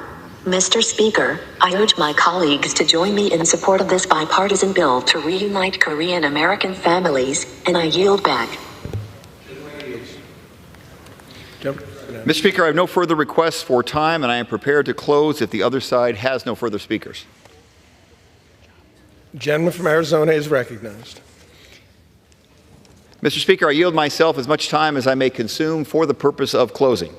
The gentleman is recognized. Mr. Speaker, our conversations about the Korean Peninsula are often dominated by the North nuclear and missile policy. And while these are important conversations to have, we cannot lose sight of critical humanitarian and human rights concerns on the Korean Peninsula. This bill is about a very personal and universal issue. It is about family. It's about connection. It's about bringing people together across generations and across borders. Korean Americans who yearn for the chance to reunite once again with long-lost family deserve a chance to make that dream a reality. So I hope my colleagues will join me and support this important bill, and I yield back the balance of my time. Gentleman yields. Gentleman from Georgia is recognized. I yield myself the balance of my time, and I want to add that as a member of the AI task force, that was pretty cool to watch that actually go down just now for Ms. Wexton. Thank you. Mr. Speaker, for far too long, the totalitarian regime in Pyongyang has denied Korean American families the opportunity to reconnect with their family members in North Korea. The Divided Families National Registry Act helps to lay the groundwork for those eventual reunions for which we continue to hope and work. May that day arrive soon. I urge my colleagues to support this bill and yield back the balance of my time. The gentleman yields back. The question is, will the House suspend the rules and pass the bill H.R. 7152 as amended? Those in favor say aye. Those opposed, no. In the opinion of the chair, 2/3 being the affirmative, the rules are suspended, the bill is passed. Continue to without reserve objection. my balance. For what purpose does the gentleman from Georgia seek recognition? I request that I may have yeas and nays on this. The gentleman requests the yeas and nays. All those in favor of taking this vote by the yeas and nays will rise and remain standing until counted. A sufficient number having risen, the yeas and nays are ordered. Pursuant to Clause 8 of Rule 20, further proceedings on this question will be postponed. For what purpose does the gentleman from Georgia seek recognition? Mr. Speaker, I move that the House suspend the rules and pass House Resolution 901 as amended. The clerk will report the title of the resolution. House Resolution 901, resolution expressing support for democracy and human rights in Pakistan. Pursuant to the rule, the gentleman from Georgia, Mr. McCormick, and the gentleman from Arizona, Mr. Stanton, each will control 20 minutes. The chair recognizes the gentleman from Georgia. Mr. Speaker, I ask unanimous consent that all members may have 5 legislative days to revise and extend their remarks and to include extraneous materials on this measure. Without objection. Thank you. I yield myself as much time as I may consume. The gentleman is recognized. Mr. Speaker, I rise in support of this bipartisan resolution expressing support for democracy and human rights in Pakistan. Since 2001, the United States and Pakistan have maintained a close relationship, working together on counterterrorism and efforts to maintain regional stability. Pakistan is grappling with massive economic instability due to overwhelming foreign debt and record inflation, and major security threats from Pakistani Taliban and other terrorist groups. As that nation faces these simultaneous economic and security crises, the people of Pakistan must have their rights respected and their voices heard. The new government in Pakistan faces many challenges as they work towards reforms to secure economic stability and security for their country. However, progress towards a strong democracy must remain a top priority. The people of Pakistan have the right to strong democratic institutions, free and fair elections, and respect for their individual freedoms and human rights. Governing institutions must be free from corruption and interference. We need more progress towards all these goals. I have been pleased to see the allegations of interference in Pakistan's recent elections are being taken seriously. It is essential that this new government commits to rooting out corruption and promoting strong democratic values. I want to thank my colleague from Michigan, Mr. Kildee, for joining me today in introducing this resolution, which has more than 100 bipartisan co-sponsors. I urge all my colleagues to show solidarity with the people of Pakistan and support this resolution. I reserve the balance of my time. The gentleman reserved. Gentleman from Arizona is recognized. Mr. Speaker, I rise in strong support of HRES 901, expressing support for democracy and human rights in Pakistan. As amended, and I yield myself as much time as I may consume. The gentleman is recognized. Pakistan faces many challenges, and I believe the United States can continue to be a partner in meeting those challenges, stabilizing and growing Pakistan's economy, strengthening people-to-people ties, addressing the threat of terrorism, and mitigating the risks of climate change. As we work with Pakistan, it's important that we maintain a dialogue on democracy and human rights. In fact, I believe it's a sign of strength of our bilateral ties when we can raise these issues frankly. Pakistan has a long history of constitutional democracy, but as we often see here, constitutional democracy is not easy. Democracies should hold each other accountable and help each other as we all work towards that ideal. So I thank Mr. McCormick and Mr. Kildee for bringing forward this important piece of legislation and for working with the Foreign Affairs Committee to update it following the Pakistani elections in February. I encourage my colleagues to join in supporting this measure, and I reserve the balance of my time.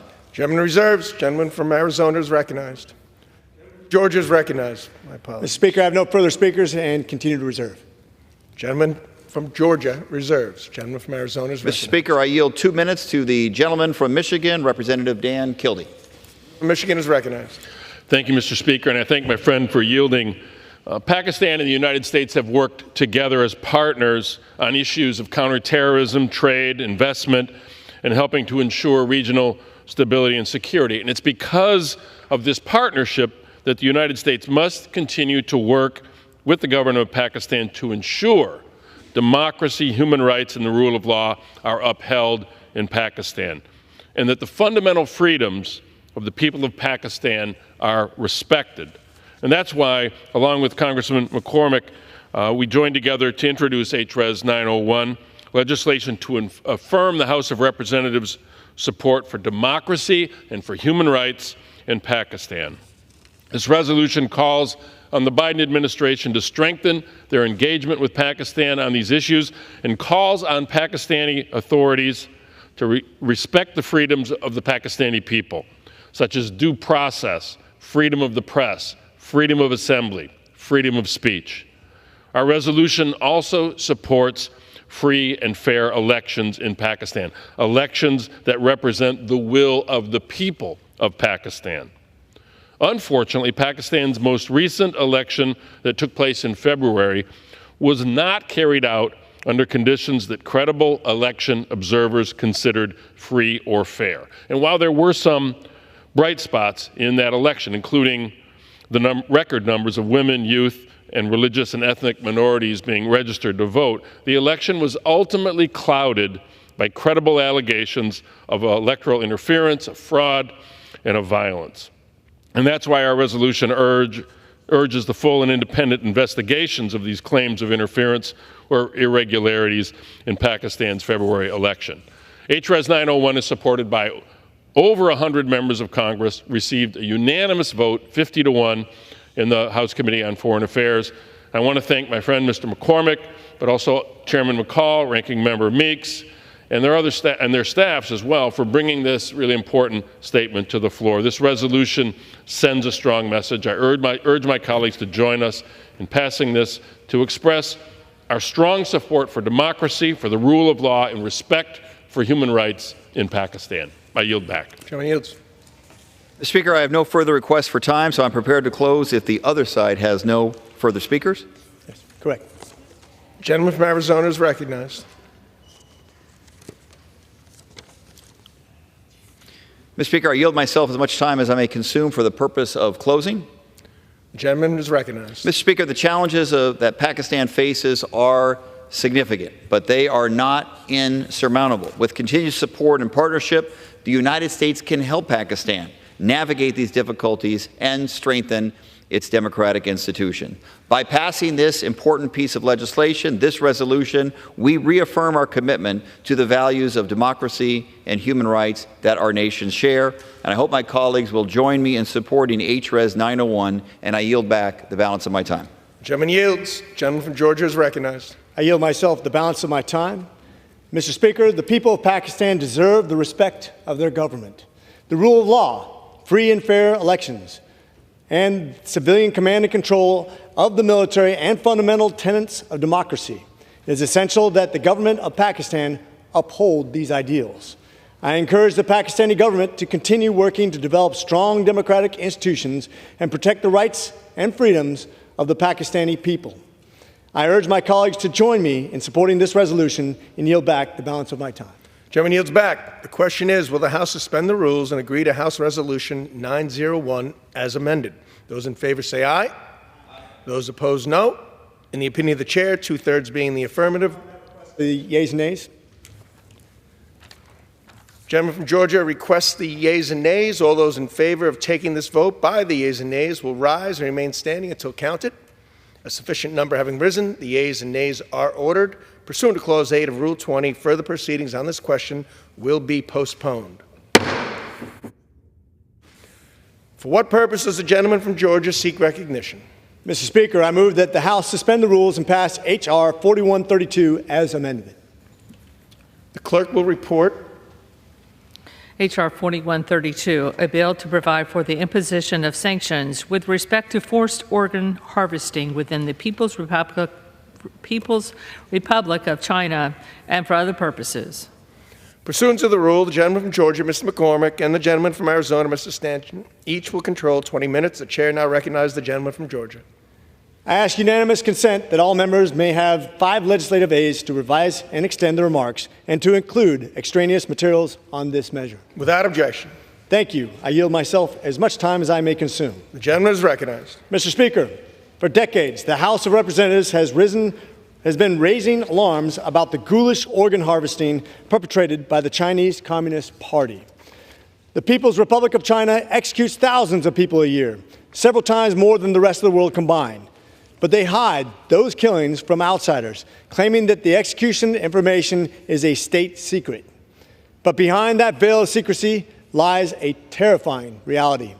For years, testimony and investigative reports have asserted that organs are forcibly harvested as part of an extremely lucrative trade in human organs, for transplantation into those in the good graces of the party, and for those, including foreigners, willing to pay top dollar.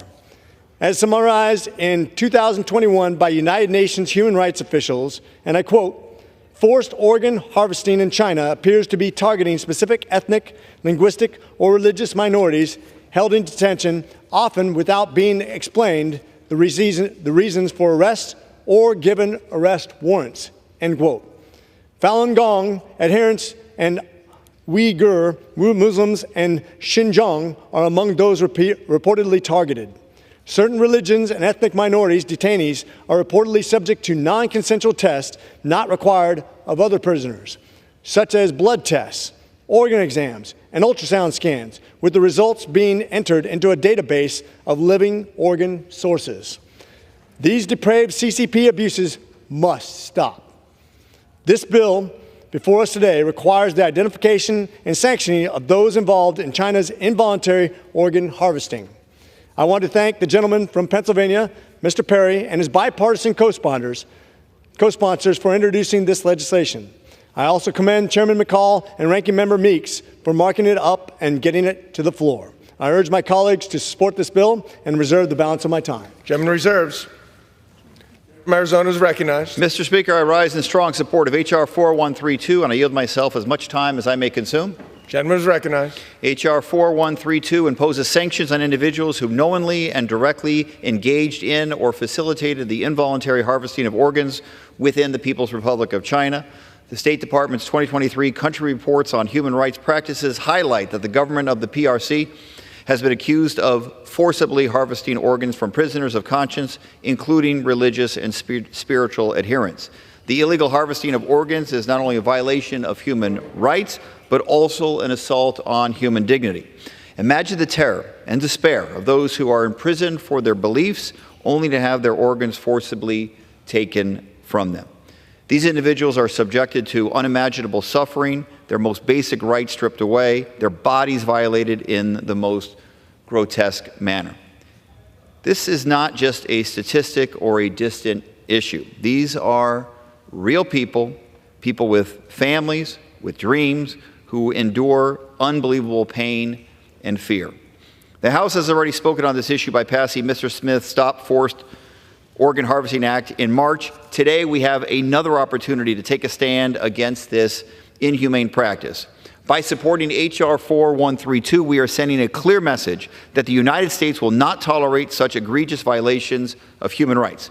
This bill ensures that those who knowingly and directly engaged in or facilitated forced organ harvesting face significant sanctions. We don't know a lot about this crime of forced organ harvesting, but the report required in this bill will give us a better understanding of the scope of the problem so that we may address it in a targeted way. We cannot remain silent in the face of such cruelty. We must stand up for the victims, show them that they are not forgotten, and hold the perpetrators accountable. It is our moral duty to act, to protect the vulnerable, and to uphold human dignity. Therefore, I encourage my colleagues to support this bill, and I reserve the balance of my time. The gentleman reserves. The gentleman from Georgia is recognized. Mr. Speaker, I yield 4 minutes to the gentleman from Pennsylvania, Mr. Perry, the author of this bill. I thank my friend, the gentleman from Georgia, for the time, and I thank my colleagues for their support of the bill. It's amazing, and it's very frightening that in 2024 we're having this discussion on the floor of the House of Representatives. But since the early 1990s, the Falun Gong has been targeted by the Chinese Communist Party. Now, Falun Gong is a spiritual practice of mind and body in which adherents follow the core principles of truth, compassion, and tolerance. In 1999, the Chinese Communist Party estimated that 70 to 100 million people were practicing Falun Gong, the equivalent of 5 to 7% of the Chinese population today. Mr. Speaker, Falun Gong's popularity quickly initiated violent persecution, including illegal detentions, forced labor, torture, and yes, forced organ harvesting, a form of mass murder. This is something out of 30s and Joseph Mengele, but it's happening today. On July 20th, 1999, the Chinese Communist Party detained hundreds of thousands of Falun Gong practitioners and banned any further practice of their religion, of this religion. Since this date, the Chinese Communist Party has continued to escalate its systemic and systematic oppression against Falun Gong practitioners. On March 1st of 2020, the Independent Tribunal into Forced Organ Harvesting from Prisoners of Conscience in China found there to be an incomprehensible gap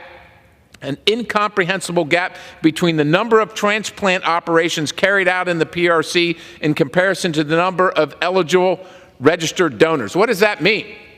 That means in China, if you've got the money, there is no waiting list for you to get an organ.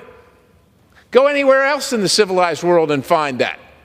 What would that mean? Well, that means there's a ready, Mr. Speaker, there's a ready supply of these organs, because there is. Now, their report concluded that forced organ harvesting has been committed for years throughout China on a significant scale, and that Falun Gong practitioners have been and probably are the main source of organs for forced organ harvesting.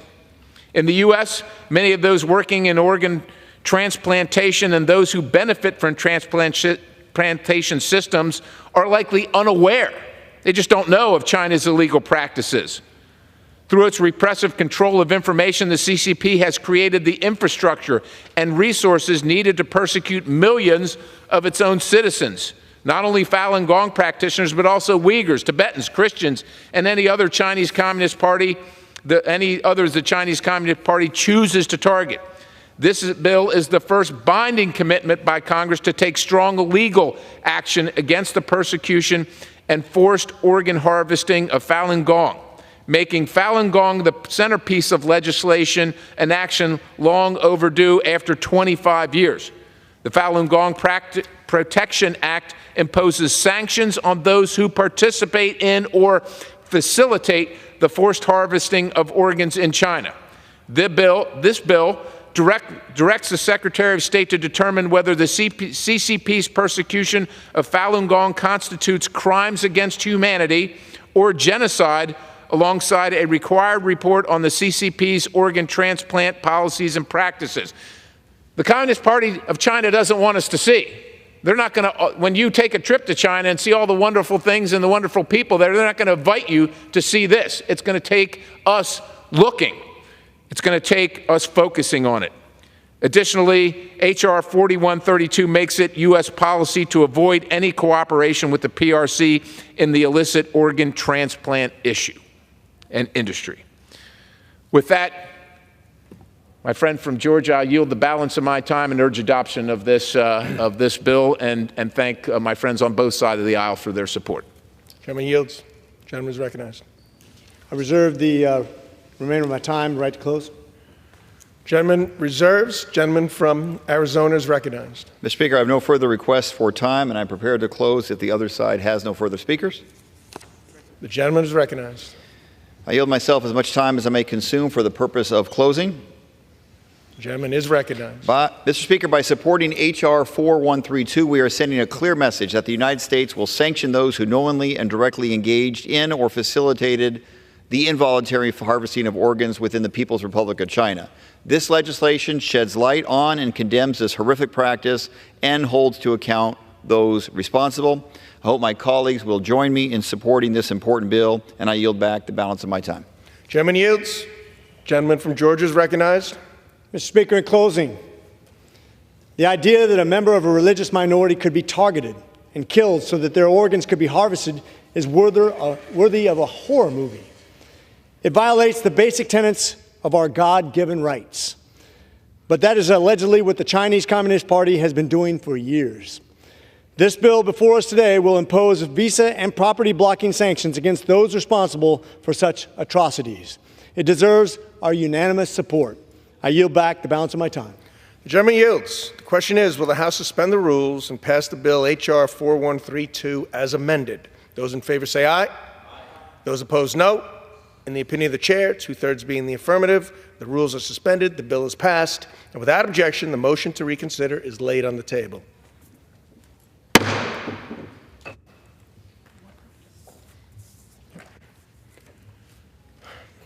For what purposes does the gentleman from Georgia seek recognition? Mr. Speaker, I move that the House suspend the rules and pass H.R. 2789 as amended.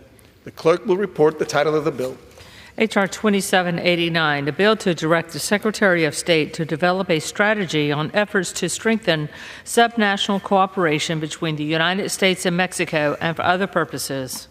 Pursuant to the rule, the gentleman from Georgia, Dr. McCormick, and the gentleman from Arizona, Mr. Stanton, each will control 20 minutes. The chair recognizes the gentleman from Georgia. Thank you, Mr. Speaker. I ask unanimous consent that all members may have 5 legislative days to revise and extend their remarks and to include extraneous materials on this measure. Without objection. Thank you. I yield myself as much time as I may consume. The gentleman is recognized. Mr. Speaker, fentanyl trafficked over the southern border from Mexico is killing huge numbers of Americans and ravaging our communities. Synthetic opioids kill about 75,000 Americans annually. That's the equivalent of 25 9/11 attacks every year. Just 1 kilogram of fentanyl has the potential to kill 500,000 people. In the last 4 years, U.S. Customs and Border Protection has seized more than 66,000 pounds of fentanyl, enough to kill an entire population of the United States 45 times over. But there is obviously much more that is not seized and is infiltrating our communities. We need, at all levels, government in Mexico to assist in fighting this urgent crisis. This bill, H.R. 2789, will require a strategy to strengthen subnational cooperation between U.S. and Mexico by enhancing law enforcement cooperation, as well as cooperation with local, state, and federal security forces. Enhancing these partnerships is critical to curbing fentanyl trafficking entering the United States. This bill also requires a review of access to financing for member states of the Caribbean Community, which is CARICOM, as well as sanctions, enforcement laws, and compliance standards, narcotics trafficking and finance, and U.S. diplomatic footprint in the region. The Caribbean is a key gateway to the United States, and the Chinese Communist Party is working to increase its influence in the neighborhood. We must ensure that we are doing what we can to counter their malign influence on our hemisphere. This bipartisan bill was approved at a markup of the Foreign Affairs Committee, along with a Republican amendment to ensure robust congressional oversight of its implementation. I support the bill and reserve the balance of my time. Gentleman reserves. Gentleman from Arizona is recognized. Thank you, Mr. Speaker. I represent the border state of Arizona. I've heard from families in my community who have lost loved ones to fentanyl overdoses. This Congress has increased funding to Customs and Border Protection year over year, dedicated historic resources to modernize inspection equipment and other critical infrastructure at our ports of entry where most drugs are trafficked through. But we need to use every tool we have to combat this epidemic, to stop drugs from coming into our country and increase prevention and treatment efforts. The federal government must leverage the expertise of our partners in local law enforcement, business and civic leaders, NGOs, and faith-based organizations on both sides of the border. My bipartisan bill, the American Cooperation with Our Neighbors Act, tasks the Department of State and U.S. Agency for International Development with improving cooperation and collaboration between the United States and Mexico. Because this isn't just an American problem. Fentanyl is trafficked into the U.S. largely from a single source, Mexican cartels. These criminal enterprises manufacture this very lucrative, very potent, and very hard to track drug and fuel rampant corruption and violence in Mexico. Our bill will foster sustained and strategic collaborations to fight the fentanyl crisis, ensuring that we are using our resources and local expertise wisely. H.R. 2789 aims to improve coordination between the federal government and local leaders, businesses, hospitals, faith-based organizations who are working to combat the fallout from the opioid epidemic, like organizations treating substance abuse or creating alternatives to gang affiliation, and businesses that make fentanyl testing strips and innovate ways to keep our pharmaceuticals safe. It also focuses heavily on improving coordination between local law enforcement agencies, state and federal security forces, and our counterparts in Mexico by sharing data, creating professional development exchange programs, and supporting technical assistance to crack down on fentanyl traffickers. H.R. 2789 also addresses a critical issue for our neighbors in the Caribbean community: financial access and inclusion. For too long, countries across the Caribbean have struggled with limited access to financial services, curtailing economic growth and prosperity, and their capacity to advance regional security. These challenges have been exacerbated by devastating climate events, high cost of living, and restrictive banking models. This bill mandates a thorough review by the State Department in consultation with the United States Treasury of barriers and solutions to accelerate access to capital and financial services for the people of the Caribbean. This study will help us better understand how we can cooperate with our third border. I want to thank Congressman Kane for his partnership on these critical issues, and I urge my colleagues to join me in voting yes on H.R. 2789, and I reserve the balance of my time. Gentleman reserves. Gentleman from Georgia is recognized. Mr. Speaker, I have no further speakers and reserve the right to close. Gentleman reserves. Gentleman from Arizona is recognized. Mr. Speaker, I have no further requests for time, and I am prepared to close if the other side has no further speakers. Gentleman from Arizona is then recognized. Mr. Speaker, I yield myself as much time as I may consume for the purpose of closing. The gentleman is recognized. This legislation supports two major priorities: tackling the scourge of fentanyl and illicit crime along our southern border, and bolstering the economic prosperity of our partners across the Caribbean community by investing in our border communities in the United States and Mexico, fostering dialogue, training, and exchange with civil society. H.R. 2789 provides law enforcement and community leaders with additional tools to fight back against crime and violence. It also represents a strategic investment in the United States' third border with the Caribbean, identifying levers to accelerate financial inclusion and barriers that are holding the region back economically. H.R. 2789 stands for a better future and proposes concrete ways to advance peace, security, and prosperity in the Western Hemisphere. I hope my colleagues will join me in supporting this important bill. I yield back the balance of my time. Gentleman yields. The gentleman from Georgia is recognized. Mr. Speaker, I yield myself the balance of my time. Mr. Speaker, the Biden administration is failing to stop the deadly surge of fentanyl across the open U.S.-Mexican border. In my experience as an ER physician, just a short period ago, I experienced about 1 to 4 overdoses per night.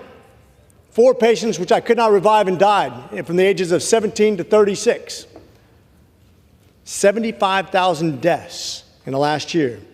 To address this emergency, we need a better strategy for regional law enforcement and a better coordination with our neighbors.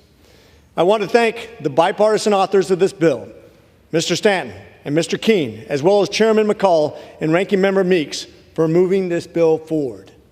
I support this bill, and I encourage my colleagues to do the same. I yield back the remainder of my time. Gentleman yields. The question is, will the House suspend the rules and pass the bill H.R. 2789 as amended? Those in favor say aye. Those opposed, no. In the opinion of the chair, 2/3 being the affirmative, the rules are suspended. The gentleman from Georgia requests the yeas and nays. All those in favor of taking this vote by the yeas and nays will rise and remain standing until counted. A sufficient number having risen, the yeas and nays are ordered pursuant to Clause 8 of Rule 20. Further proceedings on this question will be postponed. Yeah. Pursuant to Clause 12A of Rule 1, the Chair declares the House in recess until approximately 6:30 p.m. today.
The House will be in order.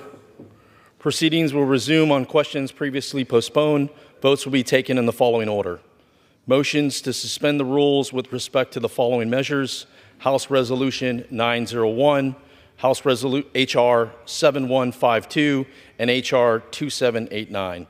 The first electronic vote will be conducted as a 15-minute vote pursuant to Clause 9 of Rule 20.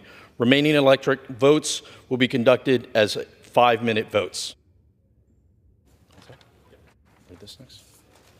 Pursuant to Clause 8 of Rule 20, the unfinished business is the vote on the motion of the gentleman from Georgia, Mr. McClintock, to suspend the rules and agree to House Resolution 901 as amended, on which the yeas and nays are ordered. The clerk will report the title. House Resolution 901, resolution expressing support for democracy and human rights in Pakistan. The question is, will the House suspend the rules and agree to the resolution as amended? Members will record their votes by electronic device. This is a 15-minute vote.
On this vote, the yeas are 368, the nays are 7.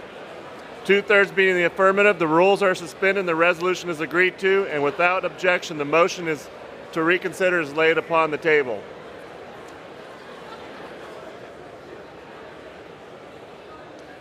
Pursuant to Clause 8 of Rule 20, the unfinished business of the vote on the motion of the gentleman from Georgia, Mr. McCormick, to suspend the rules and pass H.R. 7152 as amended, on which the yeas and nays are ordered.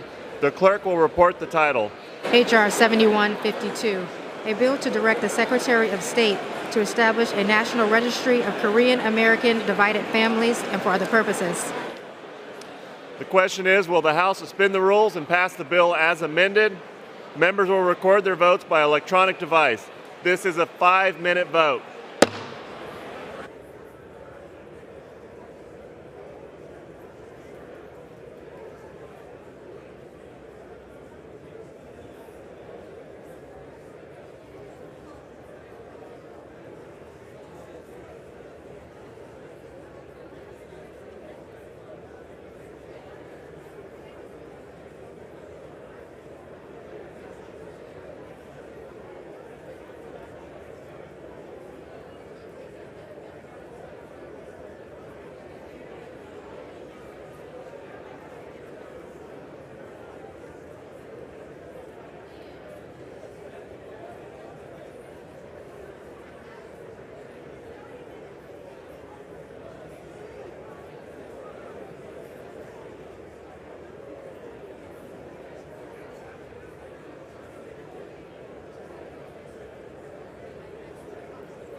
On this vote, the yeas are 366.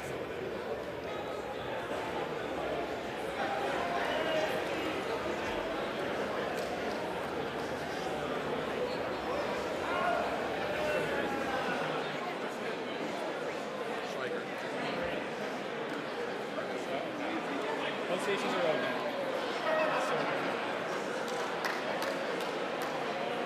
Delia Ramirez. Ramirez votes aye. Ms. Ramirez. Ramirez votes aye. Mr. Swikert. Mr. Swikert votes aye. Mr. Ferguson. Mr. Ferguson votes aye. Mr. Magaziner. Mr. Magaziner votes aye. Ms. Sewell. Ms. Sewell votes aye. Who's this? Oh, is this Kelly?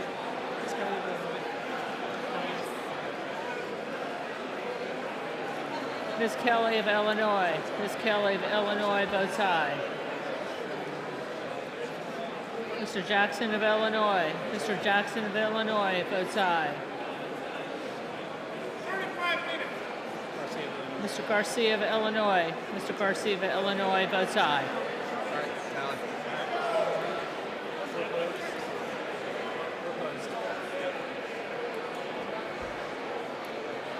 Is this on this one? Are you on this one?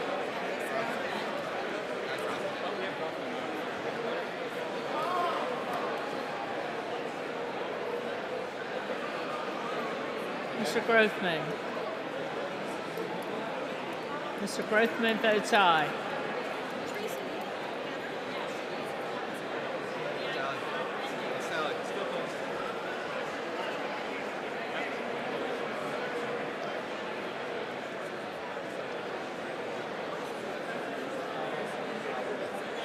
The yeas are 375, the nays are 8. 2/3 being in the affirmative, the rules are suspended, the bill is passed, and without objection, the motion to reconsider is laid on the table.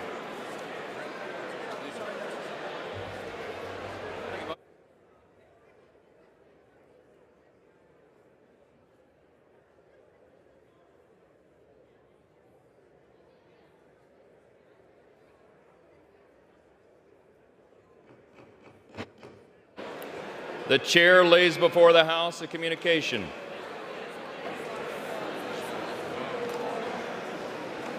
The Honorable, the Speaker, House of Representatives, sir. I have the honor to transmit herewith a copy of a letter received from the Honorable Frank LaRose, Ohio Secretary of State, indicating that, according to the unofficial results for the special election, general election held on June 11, 2024, the Honorable Michael A. Ruley was elected for Representative to Congress for the 6th Congressional District of Ohio. Signed sincerely, Kevin F. Becumber, Acting Clerk. Shh. For what purpose does the gentlewoman from Ohio seek recognition? Yes. Mr. Speaker, I ask unanimous consent that the gentleman from Ohio, the Honorable Michael A. Ruley, be permitted to take the oath of office today.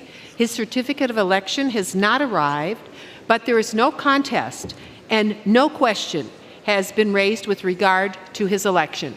Without objection. Will Representative-elect Ruley and members of the Ohio delegation present themselves in the well?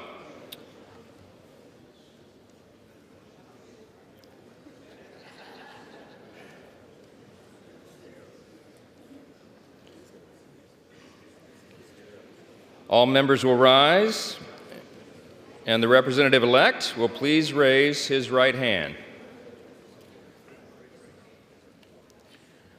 Do you solemnly swear or affirm that you will support and defend the Constitution of the United States against all enemies, foreign and domestic, that you will bear true faith and allegiance to the same, that you will take this obligation freely without any mental reservation or purpose of evasion, and that you will well and faithfully discharge the duties of the office on which you are about to enter, so help you God? I do. Congratulations, you're now a member of the 118th Congress.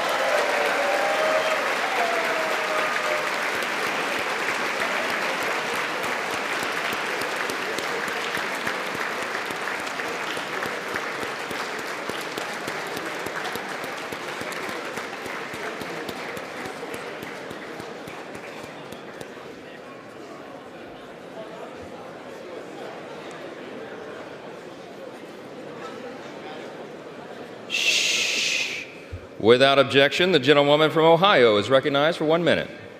Thank you, Speaker. I'm pleased to welcome a new chapter for Ohio's 6th Congressional District, and we, all of us from the delegation on both sides of the aisle, gather to extend a warm welcome to Congressman Michael Rulli, who steps into the shoes of our former colleague, the esteemed Bill Johnson. For 13 years, Bill served Ohio's 6th District with dedication and commitment. Congressman Rulli prepares to continue this legacy of service to the people of Belmont, Carroll, Columbiana, Harrison, Jefferson, Mahoning, Monroe, Noble, Stark, Tuscarawas, and Washington counties.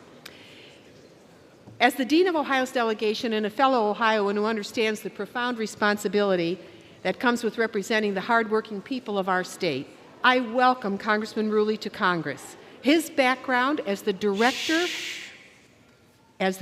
of operations for Rulli Brothers Markets, a century-old family-owned grocery store in Youngstown, brings a refreshing perspective to our delegation. Having grown up in a family business myself that also operated our family's grocery called Supreme Market in Rossford, Ohio, I already feel a special kinship with Michael. I hold high hope that his experience in business and community service, coupled with his time in Ohio State Senate, will help our delegation craft policies that foster economic growth and community well-being for our Buckeye State. Michael, welcome. May you never lose sight of what brought you here. May you be guided by your faith to serve and make a difference in the lives of others. As members of the Ohio delegation, we are Middle America, and we know the importance of bipartisanship as we work together across party lines to tackle the challenges that face our state and nation. The people of Ohio and our nation deserve no less. I look forward to embracing a spirit of collaboration with you and all of our colleagues with a shared commitment to the common good. Together, let us commit to working side by side, not as partisans, but as partners in progress for Ohio and America. And we welcome your new ideas and energy that you will bring to our discussions and legislative discourse. Once again, Congressman Rulli, may your tenure in Congress be marked by success, fulfillment, good health, and a legacy of service. Thank you, Mr. Speaker, and I now yield to our diligent friend, Congressman Mike Turner of Ohio, Chair of the House Intelligence Committee. Thank you, Mr. Speaker. I want to thank Congresswoman Kaptur for yielding. Congratulations to the newest member of the Ohio delegation, Congressman Mike Rulli. In addition to his dedication to public service at the local, state, and now federal levels, Congressman Rulli brings to this chamber firsthand knowledge and practical experience as a successful family-run small business owner. Mike and his family know the challenges that come with running a small business. They realize that small businesses are the job creators and economic lifeblood of communities in Ohio and across the country. It is that real-world experience that will greatly benefit this institution as we debate key policies that affect every American household and business. Following in his predecessor's footsteps, Mike's business acumen and heart for service will represent Ohio's 6th District well. And on behalf of the growing Mike Caucus, we welcome him to which is part of the entire Ohio delegation. I welcome Congressman Rulli, his wife Kelly, and their family to the 108th Congress. I yield back.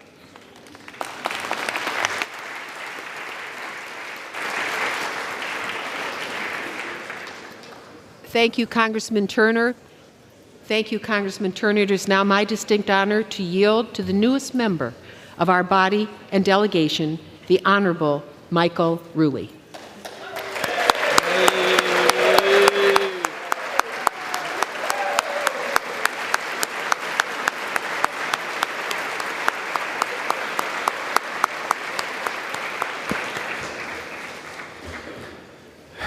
I would like to thank the Ohio delegation and the Speaker for the kind words. And I want to give a shout out to my daughter, Hayden Elizabeth, who is too sick to come tonight, and I know she's watching on C-SPAN. I love you, sweetheart.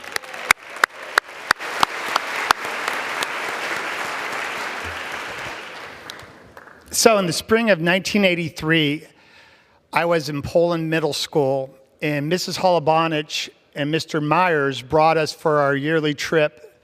It was always this 5th grade, I think, that came to Washington. And we sat right there in the corner, and the chamber was quiet, and it was like moonlit, it was twilight, and it felt really magical. So the usher brought us in, and this is 1983, maybe a kinder time in America. So the usher said, take your time, you have 10 or 15 minutes, and then we'll move on with the tour. And we were going to the Lincoln Memorial, which is probably my favorite place in Washington. So we're up there, and there's 230 of us. We're being out of control a little bit. So the teacher's like, shh, let's really soak this in. So we're all quiet. And out of nowhere, this girl says to Mrs. Holobonich, what makes this chamber so special? And her response was so magical, it brings me here today to join your group.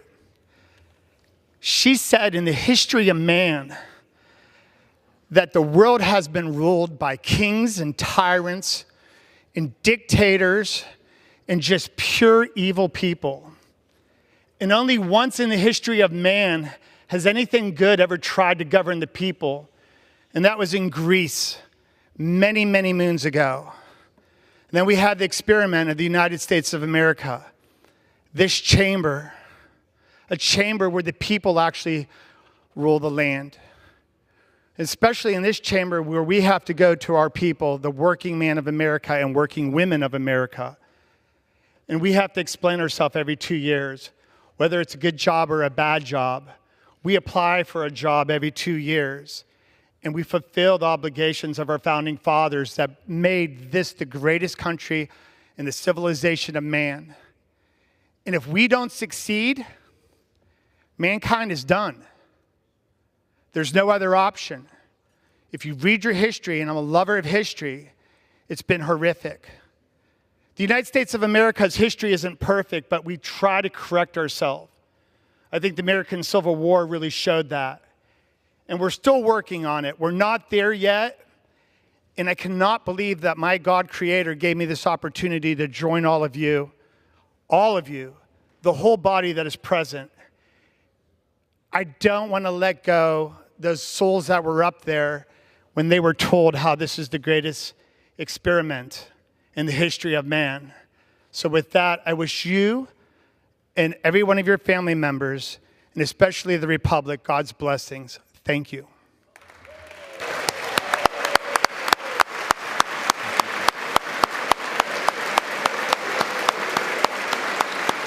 You guys. I love you.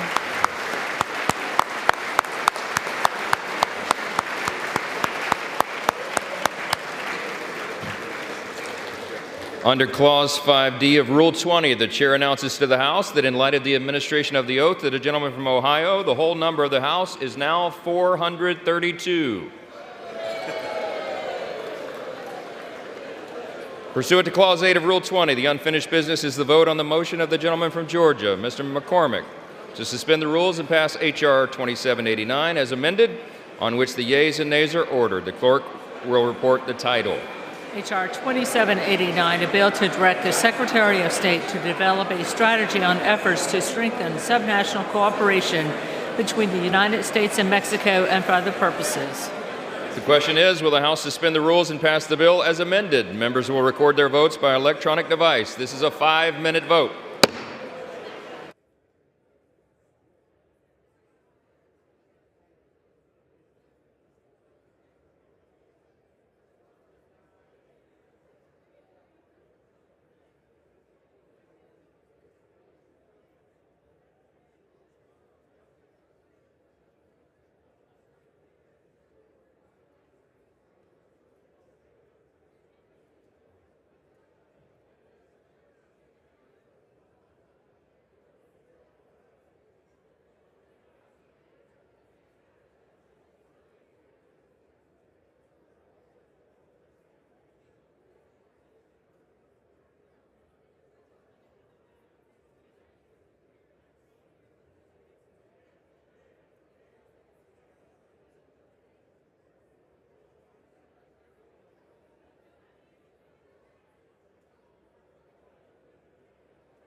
On this vote, the yeas are 368, the nays are 19.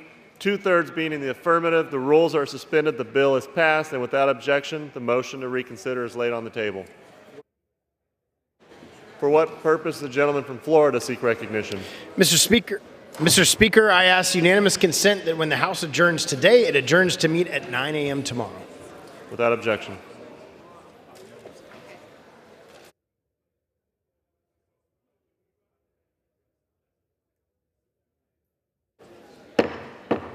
The House will be in order.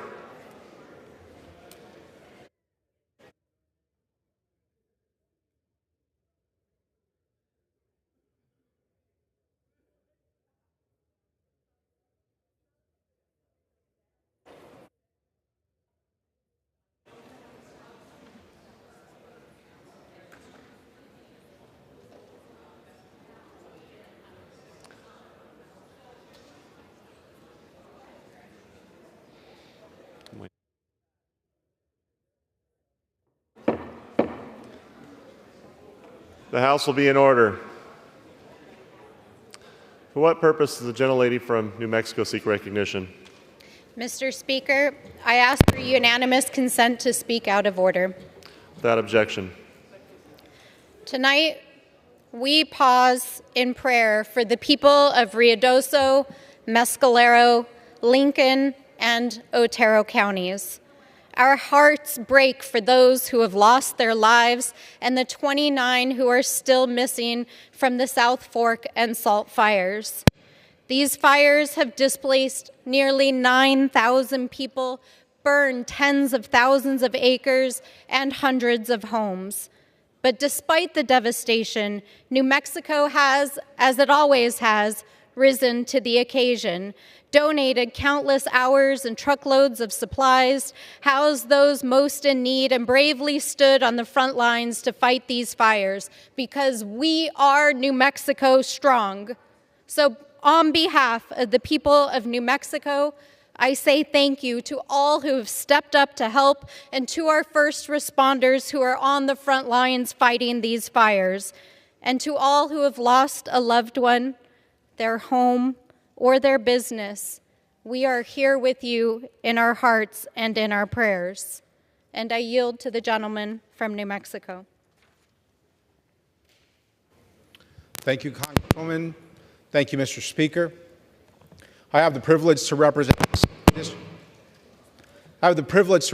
2nd District of New Mexico, home to the storied Mescalero Apache Reservation, a place that has lost time immemorial history, memories, culture, patrimony from the most devastating fire that we have seen in the Lincoln National Forest in the history of New Mexico.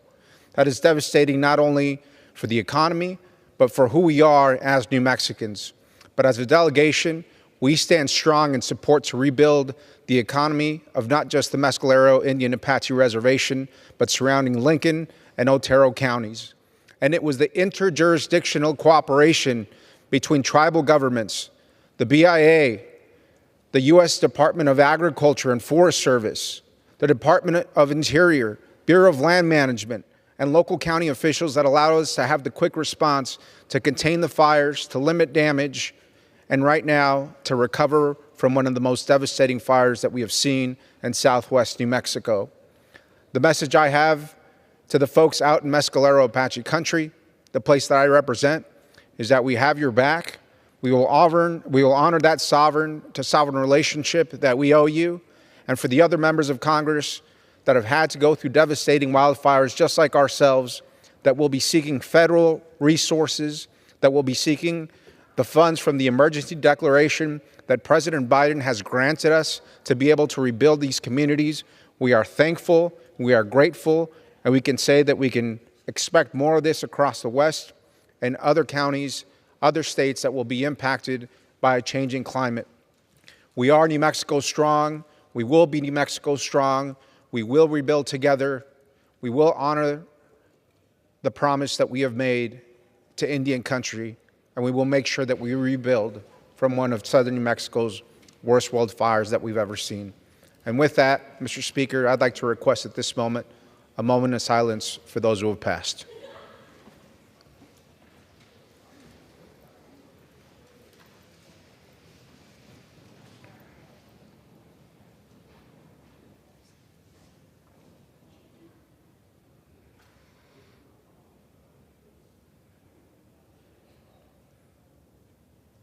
Thank you all. Thank you to my colleagues. Thank you, Mr. Speaker. I yield back. The gentleman yields back.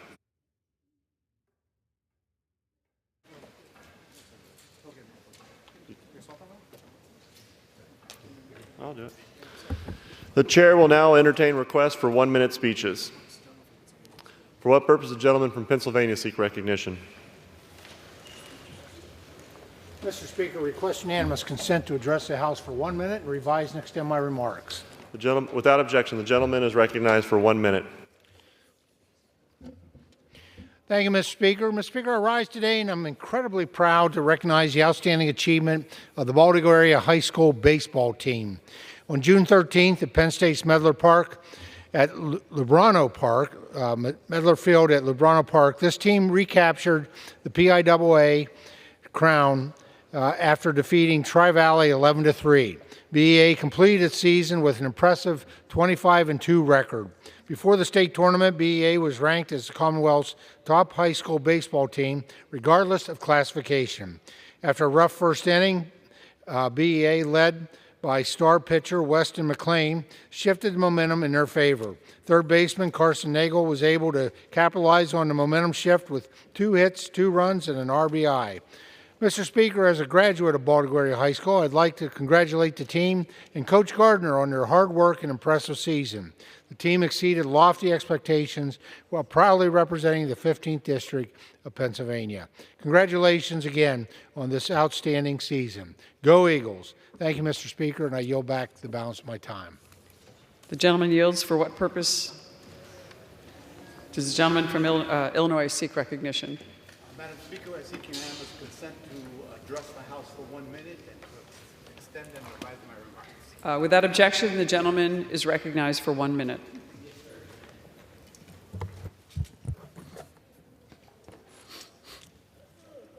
Madam Speaker, during Immigrant Heritage Month, I want to honor a constituent, Chef Ambrosio Gonzalez. Chef Ambrosio and his family moved to Chicago over 20 years ago when he was 16 years old. At a young age, he found cooking was his passion and enrolled in Le Cordon Bleu College of Culinary Arts in Chicago. After graduating, he worked on gaining more experience in the food and beverage industry, but he had a dream. Chef Ambrosio wanted to open his own restaurant. He worked hard and in 2011 opened La Catedral Cafe and Restaurant in my neighborhood of Little Village, which is so popular that there's always a long line of people waiting to get in. Fast forward to 2024, and Chef Ambrosio now owns 4 restaurants throughout Chicagoland and has been named one of Chicago's 40 under 40 by Local Business magazine. Chef Ambrosio is the embodiment of what immigrants bring to this country: hard work, ambition, and ganas. I yield back. For what purpose does the gentleman from Tennessee seek recognition? Address the House for 1 minute to revise and extend my remarks, Madam Speaker. Without objection, the gentleman from Tennessee is recognized for 1 minute. Thank you, Madam Speaker. I rise to honor and congratulate head coach Tony Vitello and the Tennessee Volunteers on their victory over Texas A&M last night in the College World Series, bringing home the hardware to Knoxville, my hometown.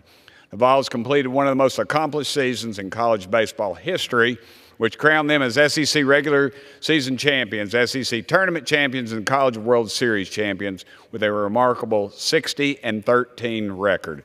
Coach Vitello and I spoke in the office a few weeks before the season started and told me when they punched their ticket, not if, when, that he wanted them to take it all in and just enjoy it. And that is exactly what they did. If you watch any of the video from the game, his father came down on the field, and it was truly an emotional moment.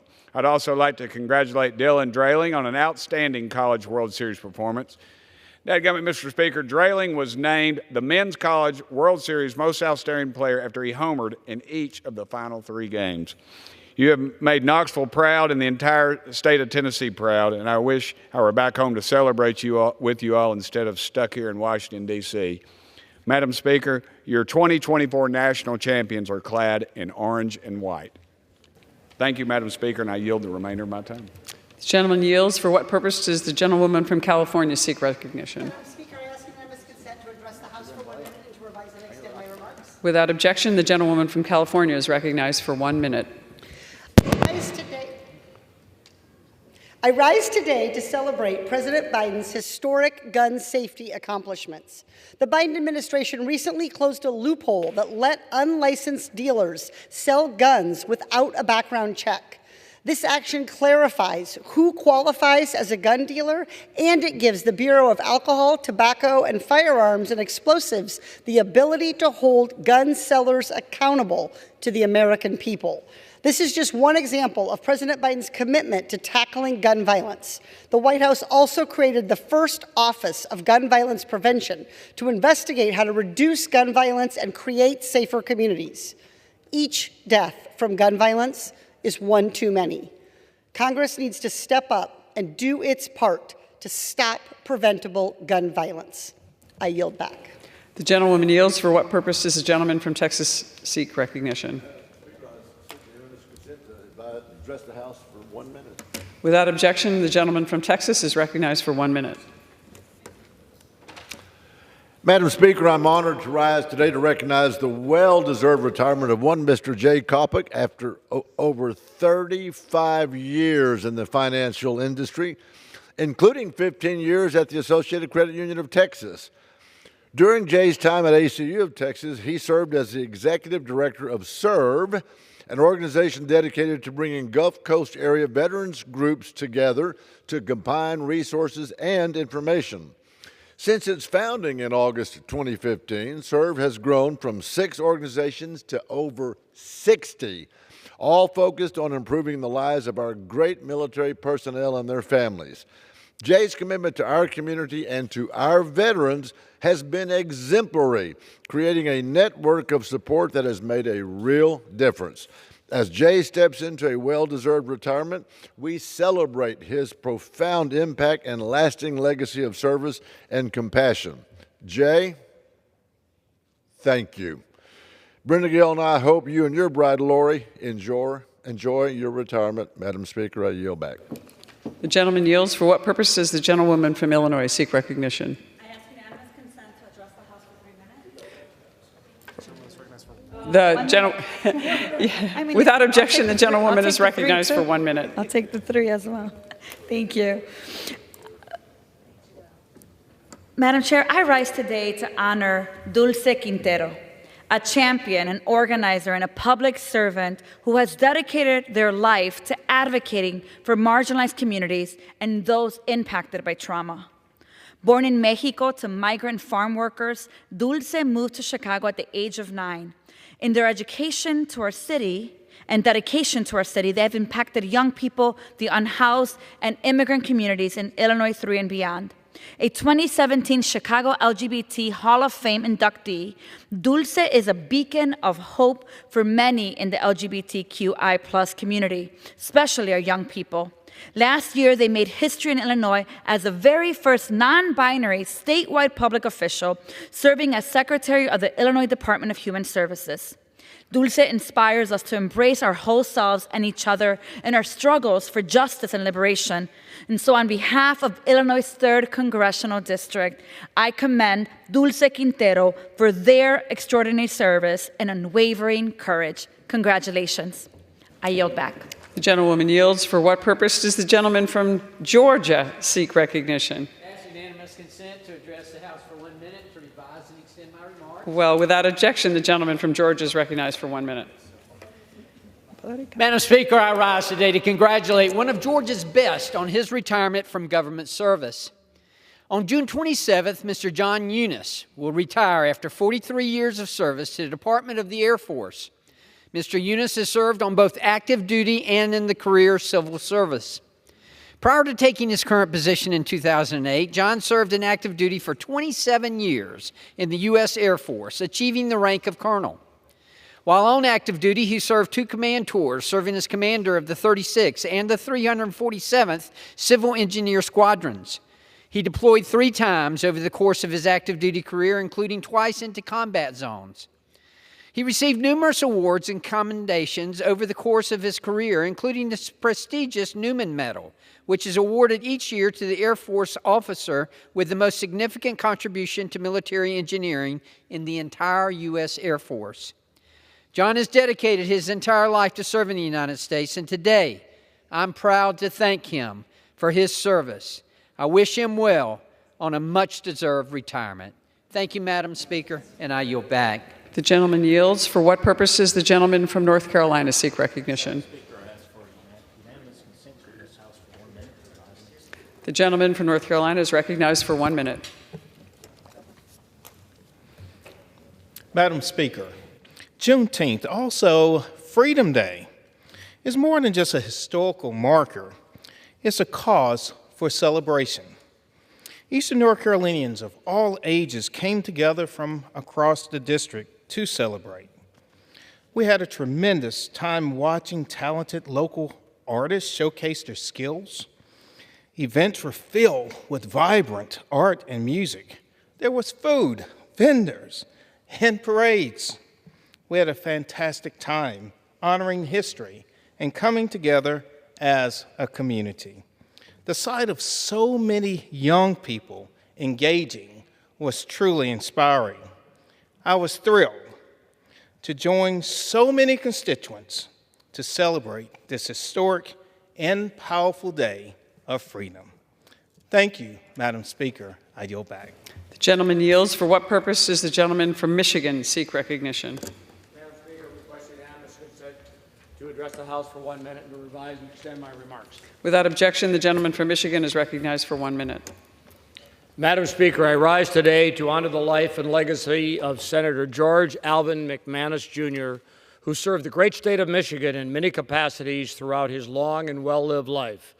Born on the Murray Farm of Old Mission Peninsula, George was very familiar with hard work and the Michigan way of life. A devout man of God, George proved to have a humble servant's heart as well as a vibrant sense of humor. And I'm sure it was those qualities that sustained his incredible 70-year marriage to his wife, Clara.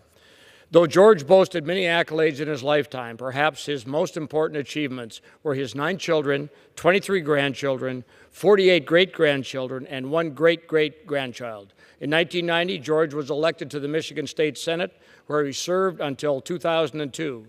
George was a wealth of advice, especially when it came to agriculture. He was an instrumental voice in northern Michigan and our entire state. George McManus was an important a part of that fabric of his community, and will be dearly missed. May God bless George's family and his loved ones in their time of grief. Madam Speaker, I yield back. The gentleman yields. For what reason does the gentlewoman from Ohio seek recognition? Without objection, the gentlewoman from Ohio is recognized for 1 minute. Madam Speaker, I rise today to celebrate and gratefully share the news that the U.S. Department of Transportation's RAISE grant program has awarded over $19 million for Toledo, Ohio's Glass City Riverwalk. This new support, coupled with $23,600,000 received from the U.S. Department of Transportation's BUILD program in 2020, signifies a transformative investment of over $42 million in the heart of the city of Toledo for infrastructure modernization and environmental restoration. The Glass City Riverwalk spans 5 miles along both sides of the Maumee River, the largest river that flows into the Great Lakes by drainage area. It truly embodies our commitment to sustainable development, equitable access to green spaces, and enhancement of local quality of life. The Riverwalk was conceived and built by our Metro Park system and has won national top awards for its design and innovation. As community redevelopment occurs, now is the moment to imagine new possibilities showcasing our freshwater bounty, creating new energy conservation and production in the heart of Toledo, growing and processing fresh vegetables and foods in the heart of our city, on both sides of our magnificent river, our life source. Madam Speaker, I yield back. Toledo, it's time to celebrate building forward. The gentleman yields. For what purpose does the gentleman from Wisconsin seek recognition? I'd like to ask unanimous request to speak for 1 minute to revise and extend my remarks. Without objection, the gentleman from Wisconsin is recognized for 1 minute. I'd like to talk about the latest front in the Biden administration war on the middle class. They're all for the welfare class, they're all for the super rich, but middle class. We're used to hearing about the massive increase in costs of cars and light trucks as we're forced into electric vehicles. At least as I understand it, talking to my dealers, cost of a car is probably going to go up about 25%. We're used to also hearing about the massive increase in car insurance that we're going to have as we go to electric vehicles. But we don't hear about the huge hammer coming down on the backbone of the American middle class, the American truck driver.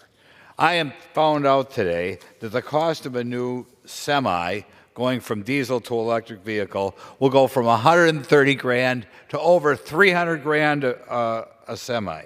And as far as the amount that you're able to drive before refueling, from 325 miles to from 1,200 miles back down to only 325 miles. Please, Congress, act. Prevent President Biden's latest war on the truck driver, the backbone of the American middle class. Thank you. The gentleman's time has expired. For what purpose does the gentleman from California seek recognition? Speaker, to address the body for 1 minute without objection. Without objection, the gentleman from California is recognized for 1 minute. Madam Speaker, today I rise to honor the career of my very good friend, retiring Orange County Superintendent Dr. L. Mijares. Dr. Mijares was first appointed as Orange County Superintendent of Schools in 2012, and before that, he was Santa Ana Unified School District's superintendent.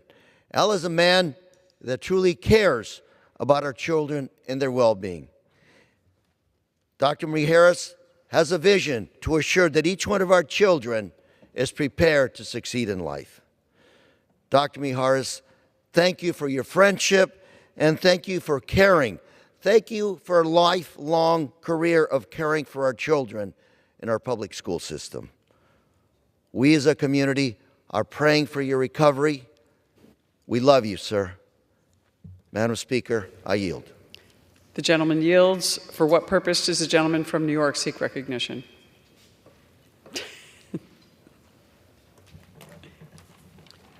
Madam Speaker, I request unanimous consent to address the House for 1 minute and to revise and extend my remarks. Without objection, the gentleman from New York is recognized. Thank you, Madam Speaker. I rise today to recognize the members of the Albany Marching Falcons for their inspiring performance at the celebrations marking the 80th anniversary of the D-Day invasion in France.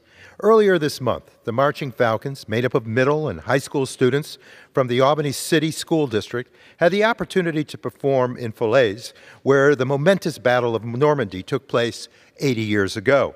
Band members also took part in a personal ceremony on Omaha Beach, where they honored deceased friends and family members who served in the Second World War.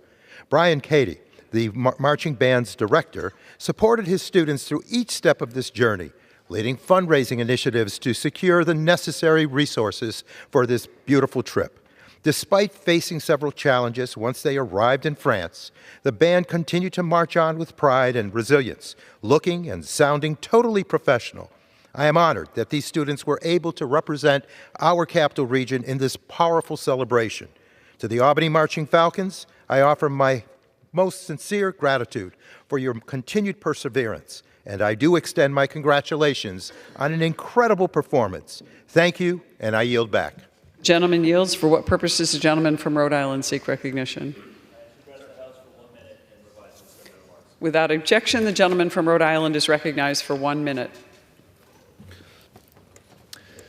I rise today to pay tribute to Stanley Goldstein, who passed away last month. Born and raised in Woonsocket, Rhode Island, Stanley came from humble beginnings before graduating from the University of Pennsylvania, Wharton School of Business, and serving in the United States Army.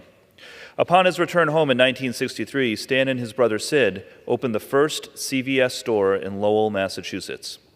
He believed that success would stem from prioritizing customer satisfaction over easy profits. And he was right. By the time Stan retired as CEO of CVS in 2006, the company had become the largest drugstore chain in the United States with more than 4,000 stores. Today, CVS has over 9,000 stores employing more than 300,000 people. And Stanley never forgot his roots. CVS is still headquartered in his hometown of Woonsocket, and he remained in Rhode Island his entire life, raising his family there. In his retirement, he was sometimes seen digging for clams or listening to Red Sox games on the radio. Stanley Goldstein leaves behind a legacy of hard work and dedication and has created jobs for thousands and improved the health outcomes for millions. He will be deeply missed, but his legacy endures. I yield back. The gentleman yields. The chair lays before the House the following personal request. Leave of absence requested for Mr. Danny Davis of Illinois for today. Without objection, the request is granted. Okay. Under the Speaker's announced policy of January 9th, 2023, the gentleman from North Carolina, Mr. Edwards, is recognized for 60 minutes as the designee of the Majority Leader. Thank you. Madam Speaker, today I rise on behalf of my constituents in Western North Carolina to demand accountability for the Biden administration's continued inaction at our southern border. After more than 7.9 million illegal immigrant encounters in only 3.5 years, the American people are wondering when will enough be enough for the Biden administration to finally stand up and to stop this disaster at our border. A disaster that Joe Biden's policies have directly caused. Tuesday, June the 3rd, Joe Biden issued an executive order that claimed to finally restrict migrants' ability to seek asylum if they crossed into the country illegally. But if you look at that executive order closely, you'll realize this is just more smoke and mirrors. The executive order is nothing more than a desperate political stunt to stabilize his election numbers and does nothing to actually restore order or secure our border. The executive order continues to allow at least 2,500 illegal crossings per day, given the green light to nearly 1 million new illegal crossings every year. While 1 million crossings may not be Joe Biden's personal best, it's still a record high number of crossings per year across past administrations. But worst of all, the executive order exempts unaccompanied children from the tally, so human traffickers and parents are just going to continue to smuggle minors illegally across the border. Need us forget that for the last 3 years, Biden has insisted that there is no border crisis. But suddenly, 5 months before the general election, Joe Biden admits that there's a crisis and suddenly has a solution. I encourage the American people to take a real hard look at this supposed solution because it is a sham. It's time Biden take accountability for what he has caused at our southern border and actually take meaningful action to fix this mess. Because despite making no real progress on securing our border, if this executive order made anything clear, it's that his hands are not tied. Madam Speaker, I yield back. The gentleman yields. Under the Speaker's announced policy of January 9th, 2023, the gentleman from Illinois, Mr. Jackson, is recognized for 60 minutes as the designee of the Minority Leader. Madam Speaker, I ask unanimous consent that all members have 5 legislative days to revise and extend their remarks and include any extraneous material on the subject of this special order. Without objection. Madam Speaker, it is with great honor that I rise today to co-anchor this Congressional Black Caucus Special Order Hour, along with my distinguished colleague, Representative Terry Sewell of the great state of Alabama. For the next 60 minutes, members of the Congressional Black Caucus will have an opportunity to speak directly to the American people on the subject of the Shelby versus Holder and the American Voting Rights Act, specifically the John Lewis Voting Rights Act. On an issue of great importance to the Congressional Black Caucus, Congress, and constituents we represent, and all Americans. It is now my privilege, Mr. Speaker, to yield to the Honorable Congresswoman Terry Sewell from the great state of Alabama. I thank you, Congresswoman Sewell.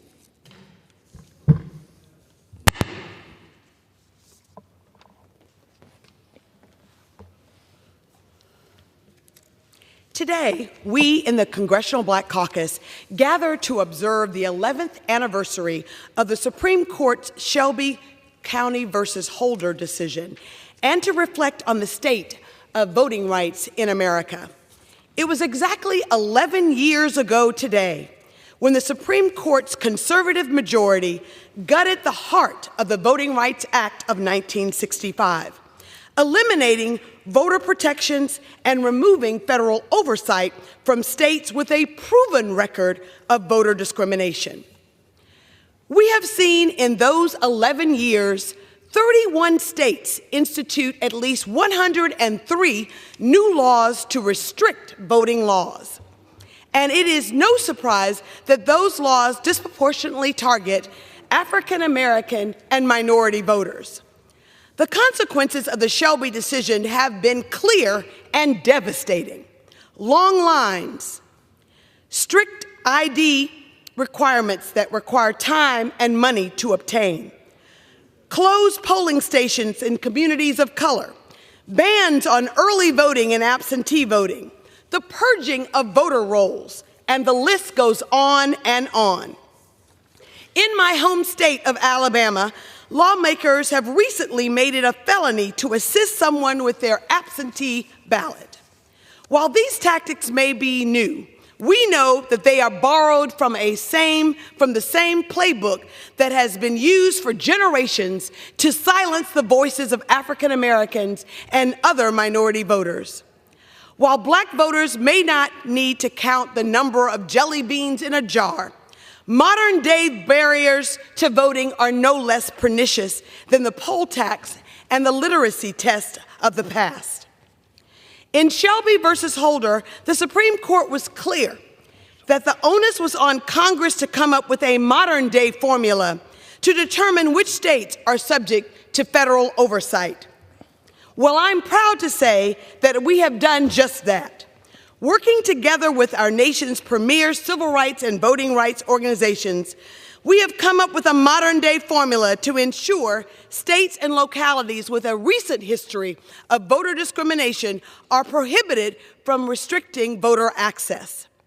We even named it after our late, great colleague and hero, Congressman John Lewis. The John R. Lewis Voting Rights Advancement Act, which we introduced for the 5th time in September, will protect the rights of every American to vote. But despite our efforts, our colleagues across the aisle have continued to block these efforts from being considered. The fact that voting rights has been a partisan issue is frankly baffling to me. After all, the Voting Rights Act of 1965 was reauthorized not once, not twice, but 3 times with broad bipartisan support, most recently by President George W. Bush. Yet all of a sudden, our colleagues across the aisle have abandoned the issue of voting rights, choosing instead to spread disinformation and misinformation and to sow doubt about voters and the integrity of our elections. It is sad, Mr. Speaker, and it is shameful. As elected officials, we should be working tirelessly to ensure all Americans are able to vote instead of picking and choosing who can have access to the ballot box and who cannot. Mr. Speaker, this fight is extremely personal for me. It was in my hometown of Selma, Alabama, nearly 60 years ago, where foot soldiers like John Lewis risked their lives on the Edmund Pettus Bridge for the equal right of all Americans to vote. They prayed, they protested, they bled, and some even died for that right. It was their sacrifice that gave us the Voting Rights Act of 1965. the crown jewel of the civil rights and voting rights movement. Those foot soldiers were ordinary Americans who had the audacity to make this nation live up to its highest ideals of equality and justice for all. They leave behind a strong legacy of courage and sacrifice, and we must ensure that it was not in vain. It was John Lewis who told us that the right to vote is precious. It's almost sacred. It is the most fundamental nonviolent tool in our democracy. Mr. Speaker, our vote is our voice, and our democracy is strongest when every American is able to make their voices heard at the ballot box. So as we gather to observe the 11th anniversary of the Shelby County versus Holder decision, let us draw courage from the sacrifices of our foremothers and our forefathers. We are not asking anyone to put their lives on the line. We are simply asking our Republican colleagues to have the political courage to do what is right. We in the Congressional Black Caucus are demanding that Congress take up and pass the John Robert Lewis Voting Rights Advancement Act, and to do it without delay. We are united in this fight, and we are ready to get into some good trouble. I thank the gentleman from Illinois for yielding me this time, and I look forward to a rigorous occasion in which we talk about the importance of today being the 11th anniversary of the Shelby County versus Holder decision, and our need to pass in immediate terms the John Robert Lewis Voting Rights Advancement Act. We in the Congressional Black Caucus are ready to get into some good trouble, and tonight I know that we will make sure that this good trouble is put to good use. Thank you, and I yield back to the gentleman from Illinois. I thank the gentlewoman, Congresswoman Terry Sewell from the great state of Alabama, and I wish to be totally associated with all of her great remarks and scholarship. Mr. Speaker, I rise today because 11 years ago, the Supreme Court of the United States proved that it lacked the judicial imagination befitting an institution clothed with immense power. As 11 years ago, the Supreme Court gutted the Voting Rights Act of 1965. And frighteningly, 11 years ago, the highest court in the land decided that racism had magically evaporated in America, and that hatred had somehow receded quietly into the history of the Republic, never to be seen or heard from again. 11 years ago, 9 judges on the Supreme Court decided that they were social scientists with a particular expertise in racism and the politics of voting. And instead of being judges who were hired by the American people to decide the constitutionality of a law, they rather took the position that the court knew more about voter suppression than the people who have dedicated their entire lives to the subject. 9 judges on the Supreme Court, Mr. Speaker, thought they had a better working knowledge of the state of racism in America than people living with it every day. But I rise tonight to declare emphatically that nothing could be further from the truth. This Supreme Court does not know more about racism in America than do the people who are the survivors of it. The members of the Supreme Court are not experts on everything. They are not omniscient. They are not infallible. They are not beyond all moral and political reproach. In fact, based upon what we have recently heard about certain members of the Supreme Court, it would seem that the complete opposite, in fact, is true. When it comes to the Supreme Court, as it is currently configured, fallibility abounds. And I rise tonight, Mr. Speaker, because the elected representatives of the American people cannot allow 6 unelected and seemingly uninformed individuals to undo the moral and democratic gains won by the civil rights movement over 50 years without doing something about it. All over this country, we have seen the disparate impact that the Shelby County decision has had on voting access in America.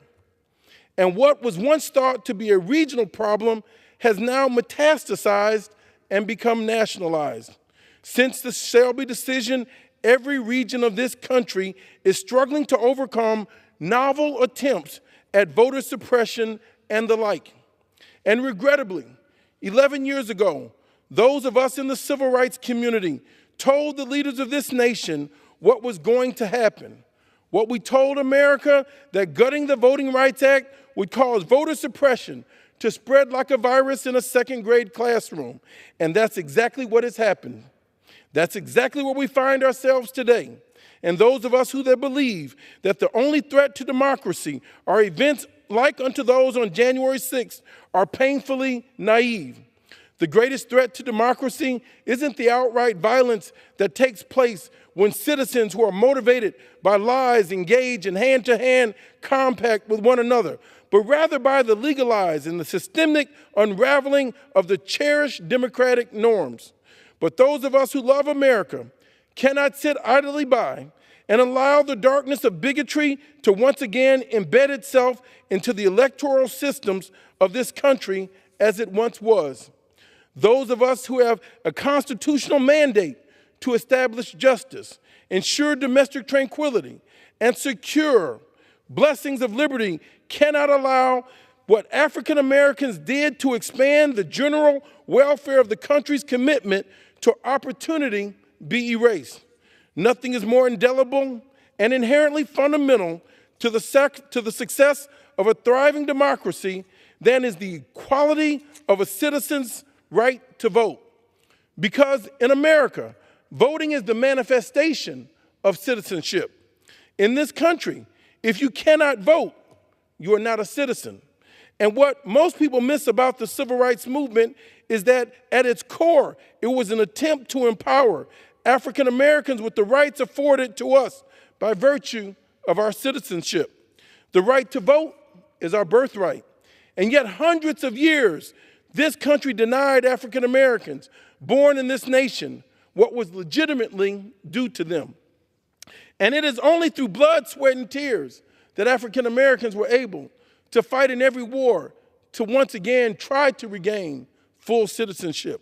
It was only because people who were willing to give their lives that black people in this nation can cast a ballot for the candidate of their choice, and we are not going to let anyone take those rights away. Reflecting upon Shelby versus Holder, 11 years later, I'd like to quote the Assistant State's Attorney General Kristen Clarke.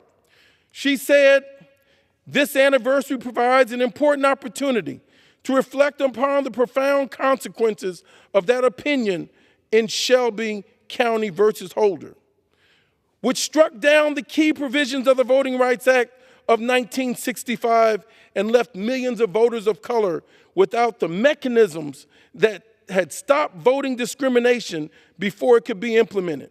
When President Lyndon B. Johnson signed the Voting Rights Act into law, he described it as one of the most fundamental laws in the entire history of the American freedom. The Voting Rights Act was a product of bold actions by Congress. It forcibly addressed the problem that nearly a century after the Reconstruction Amendments, millions of Americans were still denied the ability to cast their vote and participate in our democracy because of their race.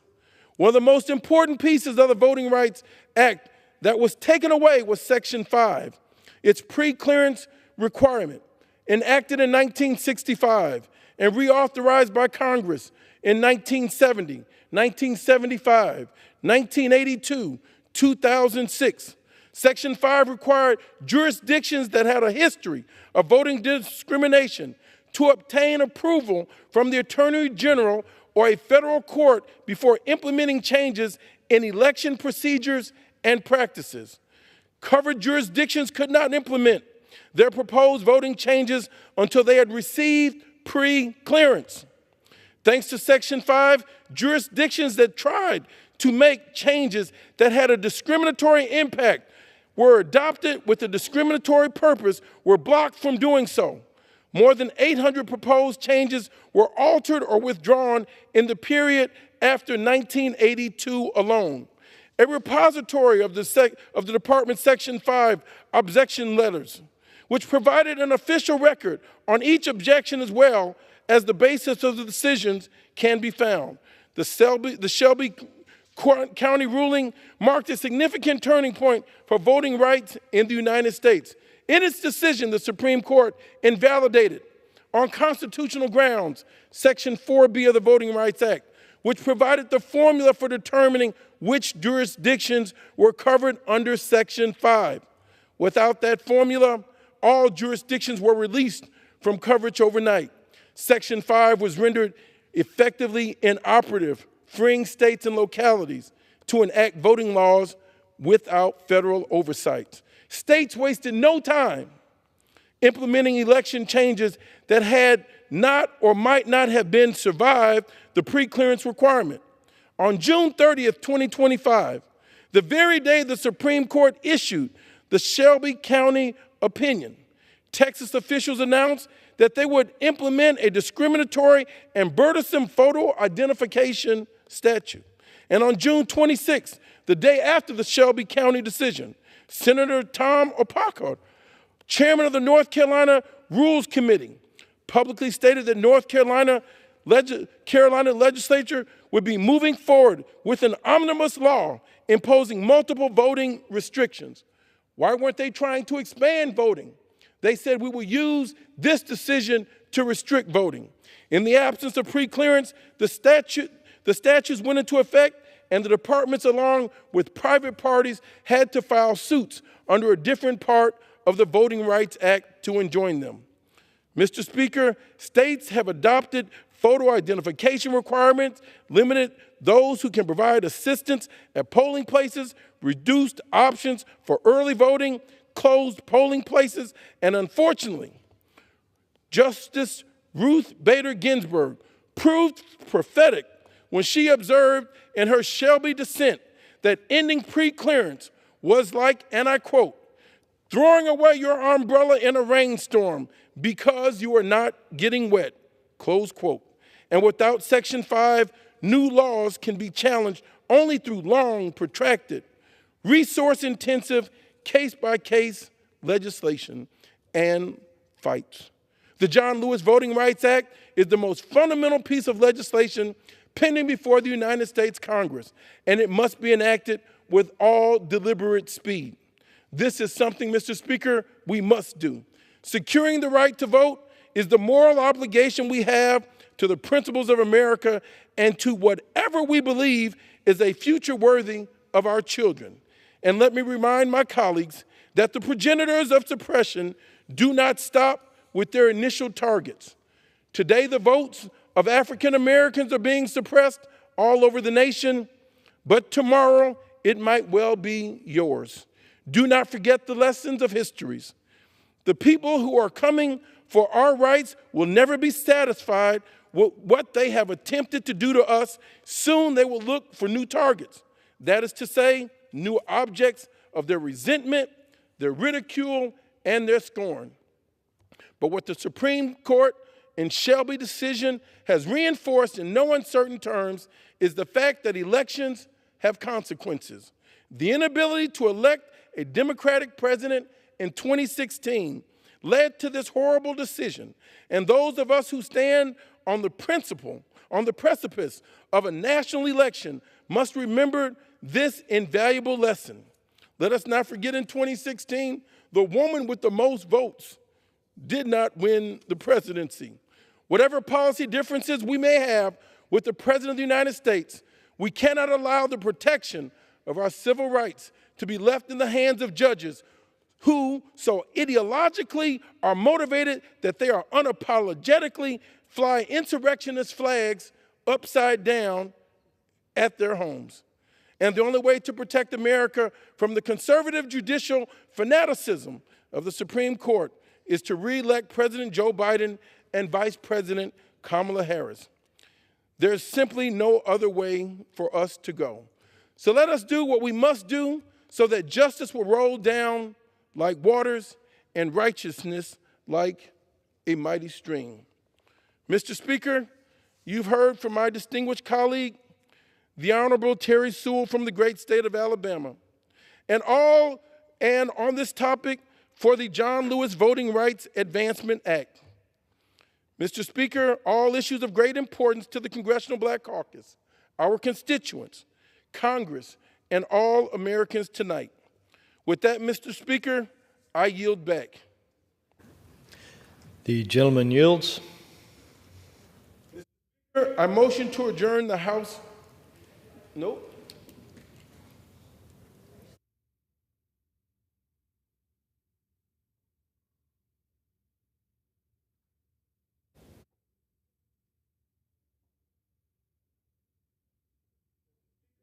Back to my colleague, the Honorable Terry Sewell from the great state of Alabama. The gentlewoman from Alabama is recognized. So, Mr. Speaker, as we conclude our special order hour on this very important day, the 11th anniversary of the Shelby County versus Holder decision, we issue a call to action. We in the Congressional Black Caucus understand that the vote is the most fundamental tool of our democracy.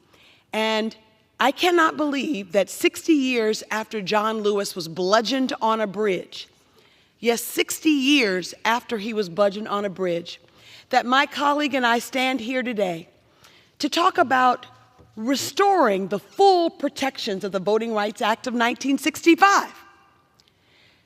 It tells us that progress is elusive, and every generation has to fight and fight again in order to hold on to the progress that we've made and to extend it. John Lewis reminded us that ours is not a cause of one day, 1 week, 1 month. No, our struggle is a struggle of a lifetime, and everyone must do their part. Well, we here in the Congressional Black Caucus are doing our part. We are signing off and making sure that everyone understands that the alarms are going off. The alarms are going off because every American does not have equal access to the ballot box. We see states all across this country that are imposing more restrictive voting laws. Voter suppression has become the cause of the day, and we must do our part, and our part is to pass the John Robert Lewis Voting Rights Advancement Act and to fully restore the full protections of the Voting Rights Act. Now, we know that the Supreme Court told Congress that we must come up with a modern-day formula. Well, that's exactly what this bill does. It has a look back of 25 years. We're not trying to make Alabama and Mississippi be held accountable for what happened in the 1960s and the 1950s. No, we're talking about 1997 and moving forward. We're talking about recent acts of discrimination, voter discrimination. And we know that if we look back to just 25 years, we would even look back 15 years. We know that there will be jurisdiction after jurisdiction that still has suppressive voting laws.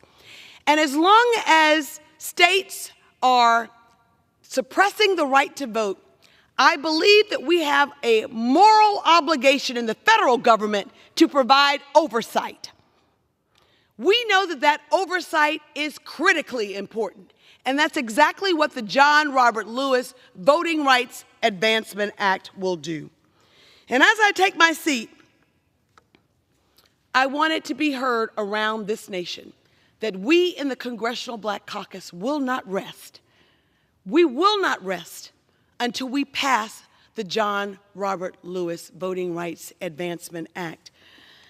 And to the gentleman from Illinois, it has been a pleasure talking about this most important topic. I know that I've welcomed you and your father time and time again to Selma, Alabama, to cross that bridge one more time.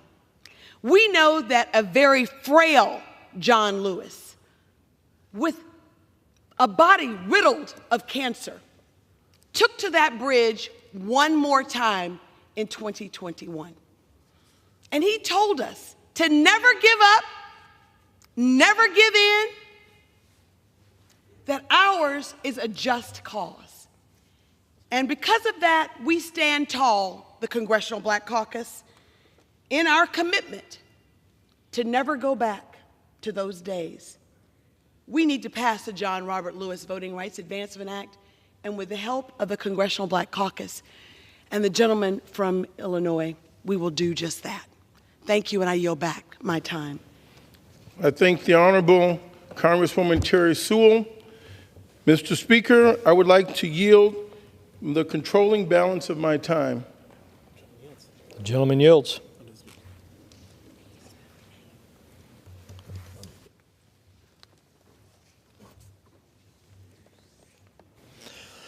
Under the Speaker's announced policy of January 9th, 2023, the Chair recognizes the gentlewoman from Georgia, Mrs. McBath, for 30 minutes.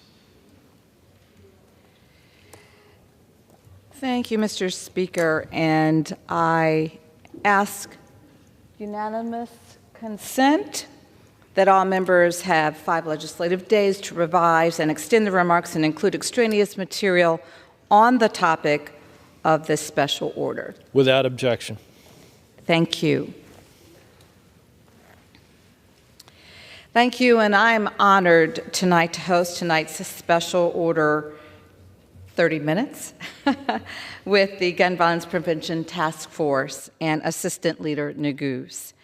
We are entering the final week of Gun Violence Awareness Month, and on this 25th day of June, it is estimated that over 2,500 Americans have lost their lives due to gun violence in this month alone. Over 100 people are dying in this country every single day. And back home in my home state of Georgia, I have seen the compounding impact of gun violence in our communities. Earlier this month, there was a shooting at the Peachtree Center Mall where a gunman shot and injured 3 people. Just hours later, a man who was interviewed by local news as a witness to the first shooting went on to commit an act of gun violence himself, hijacking a Gwinnett County bus and fatally shooting a passenger that very same day. I don't know what anybody else thinks, but this epidemic is truly real. I know firsthand the pain of losing a loved one to senseless gun violence. It's been nearly 12 years now since I lost my son Jordan when he was just 17 years old. On Black Friday in 2012, Jordan and his friends, they were simply going out shopping at the mall.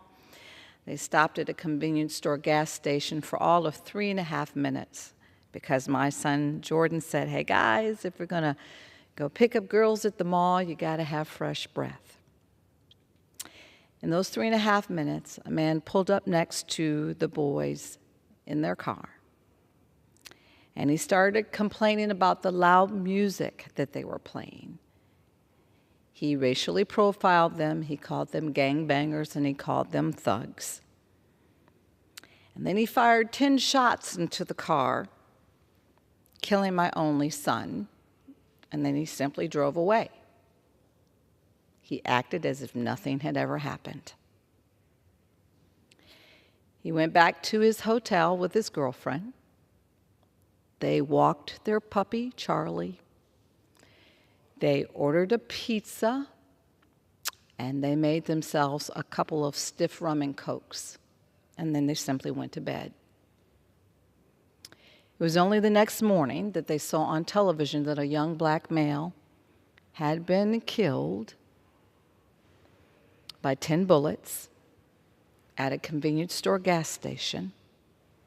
And this man and his girlfriend, they just simply got in their car and they drove 170 miles back to Satellite Beach, Florida. During the trial of my son's killer, I made a promise that I would spend the rest of my life fighting to make sure that no one else ever had to experience the pain and the trauma that not only my family has experienced, but the ever-growing club of people in this country that are succumbing to every single day. Parents who are burying their children who've been taken from this earth far too early. I became an advocate for gun safety. I became a spokesperson for Everytown for Gun Safety in America. And in a district that was once held by Newt Gingrich, I ran for Congress strictly on a platform of gun safety and to save as many lives in this country as I possibly could. And against all those odds, I won. And in the 5 years since I've come to Congress, the House Democratic Caucus has truly become the Gun Safety Caucus. And that truly gives me hope because I never ever thought I would be here. I never ever thought I'd be standing on this floor. I never ever thought I would be here in Congress living out my son's legacy as we pass as many bills as we can to stop more families from feeling the same pain that I felt from losing a child to unnecessary and horrific gun violence in America. It's a testament to leaders like our Gun Violence Prevention Task Force Chairman Mike Thompson that we are able to celebrate these victories, these monumental accomplishments, and the remarkable change that's happened just within the last few years. Today marks 2 years of major gun safety reform with the Bipartisan Safer Communities Law led by our gun sense House Democratic Caucus and President Biden. With parts of my red flag bill, with community intervention funding, and with mental health resources for all 50 states, solutions that the American people overwhelmingly have been crying out for and support. And we're building on that monumental progress every single day with the assault weapons ban and also the introduction of my bipartisan Go Safe Act to keep weapons of war off of the American streets and out of our schools. With the introduction of new legislation and movement forward on discharge petitions to force votes on these very, very important bills, we, the Gun Sense Democratic Caucus, are working to protect the American people every single day. Even if the current majority doesn't want to stand up for the safety of their own constituents and their families, we're committed. We will do that because the American people deserve to live in their communities in this country safely and freely. Tonight, we will hear from the legislators, many of these legislators and some of the most dedicated members on this Hill who are making this kind of progress possible every single day. They do this work day in and day out. Leaders who have elevated the profile of gun violence prevention in the halls of this Congress, and many who championed this issue long before they were ever even considered an elected official.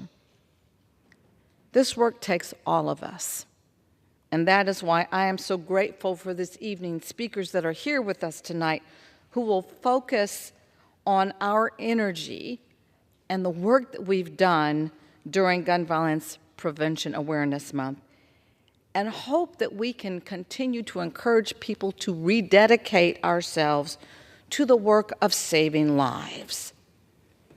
I've never been more optimistic about the future of this movement, and that is because of the work that I am blessed and privileged to do with my colleagues in this chamber. Together, truly, we are definitely making a difference.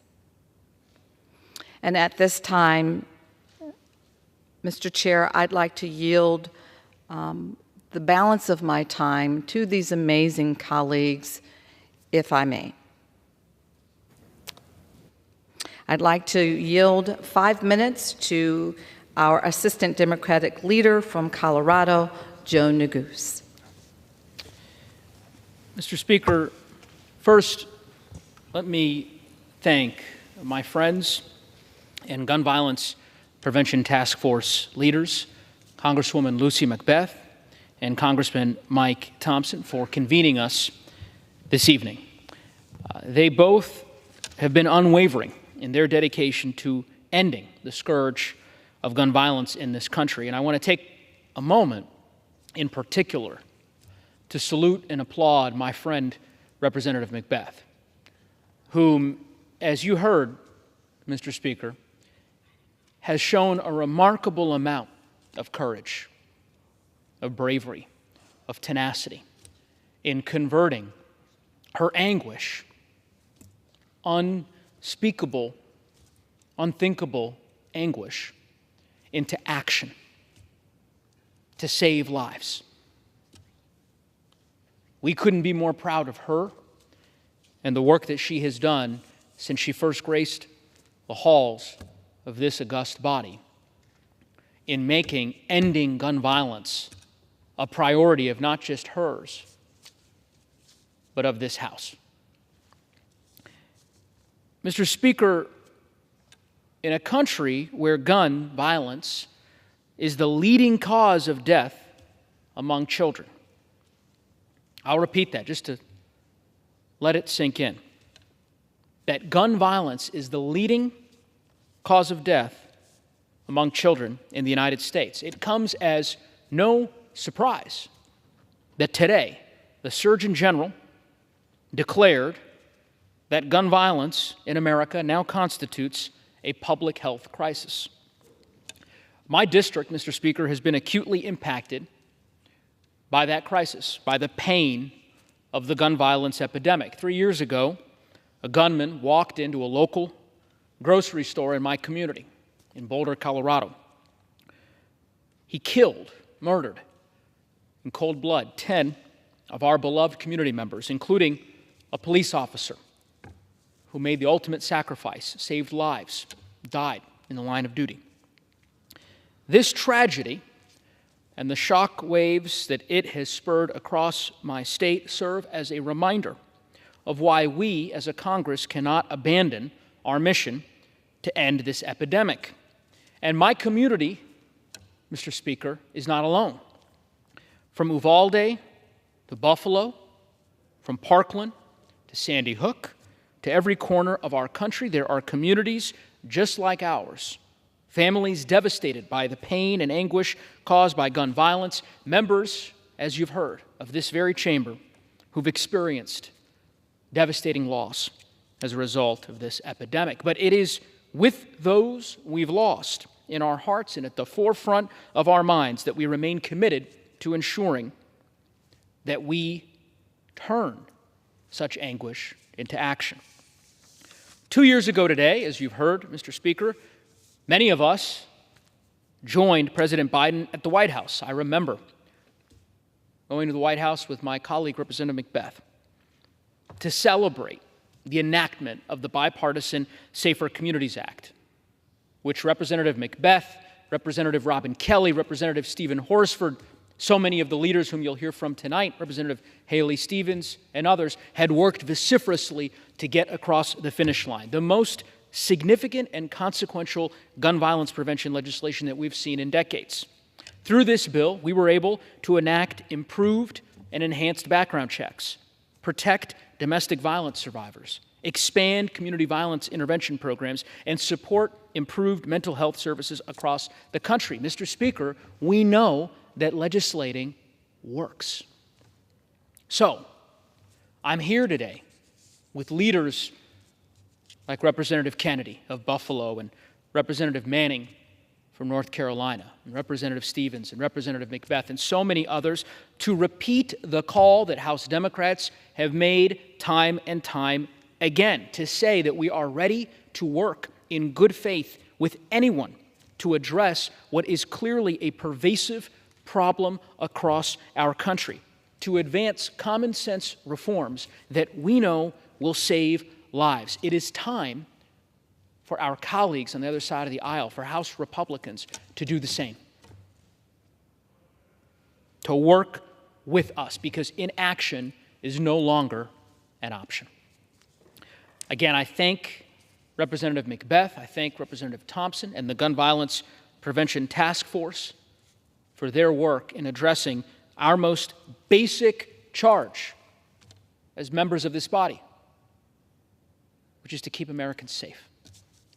With that, I yield back. I'd like to thank Assistant Democratic Leader Joe Neguse. Thank you for your wonderful words. At this time, I'd like to yield 5 minutes of our time to Representative Haley Stevens of Michigan.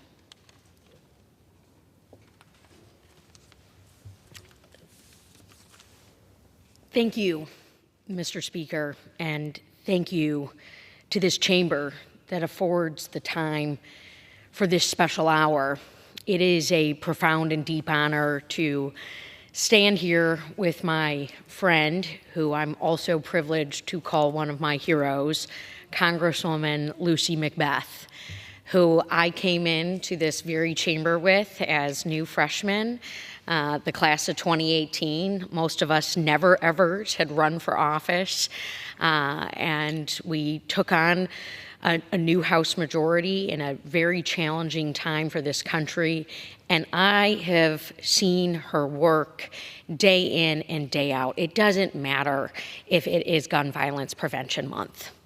And while I never got to meet her son, Jordan, and his fate is certainly why I know his mother, I know his soul and I know his spirit, because his mother has channeled it into good and into change and into togetherness for this nation of ours. Now, I also stand here as a representative of Michigan, and we are coming out of a very tough week in Oakland County. About 10 days ago, we had a shooting incident at a splash park on a Saturday, the day before Father's Day. 9 injured parents shielding their infant children, a grandfather, an 8-year-old shot in the head, still in the hospital, and another horrific scene, followed by the next Saturday, an Oakland County deputy sheriff shot while investigating a crime in Detroit. And time again, we see these incidences. We see these horrific mass shootings. I have, as a lawmaker and as a policymaker, and someone who has stood by President Biden, who has stood by my colleagues on getting so much done, remain absolutely baffled by these statistics, by these events that just seemingly and uniquely happen in a country where we refuse to change our laws, where we continue on this path of insanity. There is too much pain. There are too many mass shootings. I have, and I invite you all to 2411, my office in Rayburn, outside of my office door, the orange ribbon for every mass shooting that has happened this term in Congress. We are over 800. I remember calling Joe Neguse, Congressman Neguse, when the mass shooting happened in his grocery store in his district. I remember the mass shooting in Buffalo and how personal that has felt. Again, another grocery store. We are arming hate in the United States of America, and we are arming insanity. And so, yes, those of us on this side of the aisle are talking about common sense, and we all have a responsibility to the next generation. You know, our first Gen Z member of Congress, Maxwell Frost, who's been carrying the torch of gun violence prevention through his activism work before he entered this very chamber. So when are we going to double down on passing common sense gun safety legislation? When are we going to say that the right to bear arms is a privilege in the United States of America.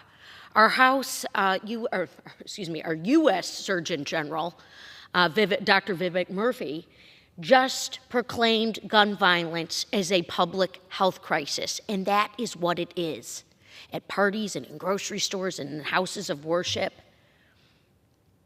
We're in a grand competition on the global stage. I've been so honored this term to work on the U.S. House Selection Committee on competition with the Chinese Communist Party. We need to look ourselves in the face, and we need to show that democracy works, and it works when we pass laws. It works when we regulate. It works when we institute training programs and check-ins and red flag laws. And when our prosecutors prosecute, like our Oakland County prosecutor did in Oakland County, Michigan, the parents who don't do safe storage. Your right is a privilege, and our right to living freely, safely, and peacefully deeply matters, whether it is the month of June, where we say wear orange and stand for gun safety and gun violence prevention. And this is something we can all rally around and do, just as we did 2 years ago, almost on this very day when we passed a bipartisan gun safety law. That was a good start, but there is more to do. Because these mass shootings and these shooting deaths of innocent children and people continue to happen in the United States of America. So anyone who walks through the door to my office will see those orange ribbons and is invited into the conversation and the solution making that we need. Thank you, and I reserve. I'd like to thank my friend and colleague from Michigan, Representative Haley Stevens. I'd like to yield at this time 5 minutes of time to Kathy Manning of North Carolina.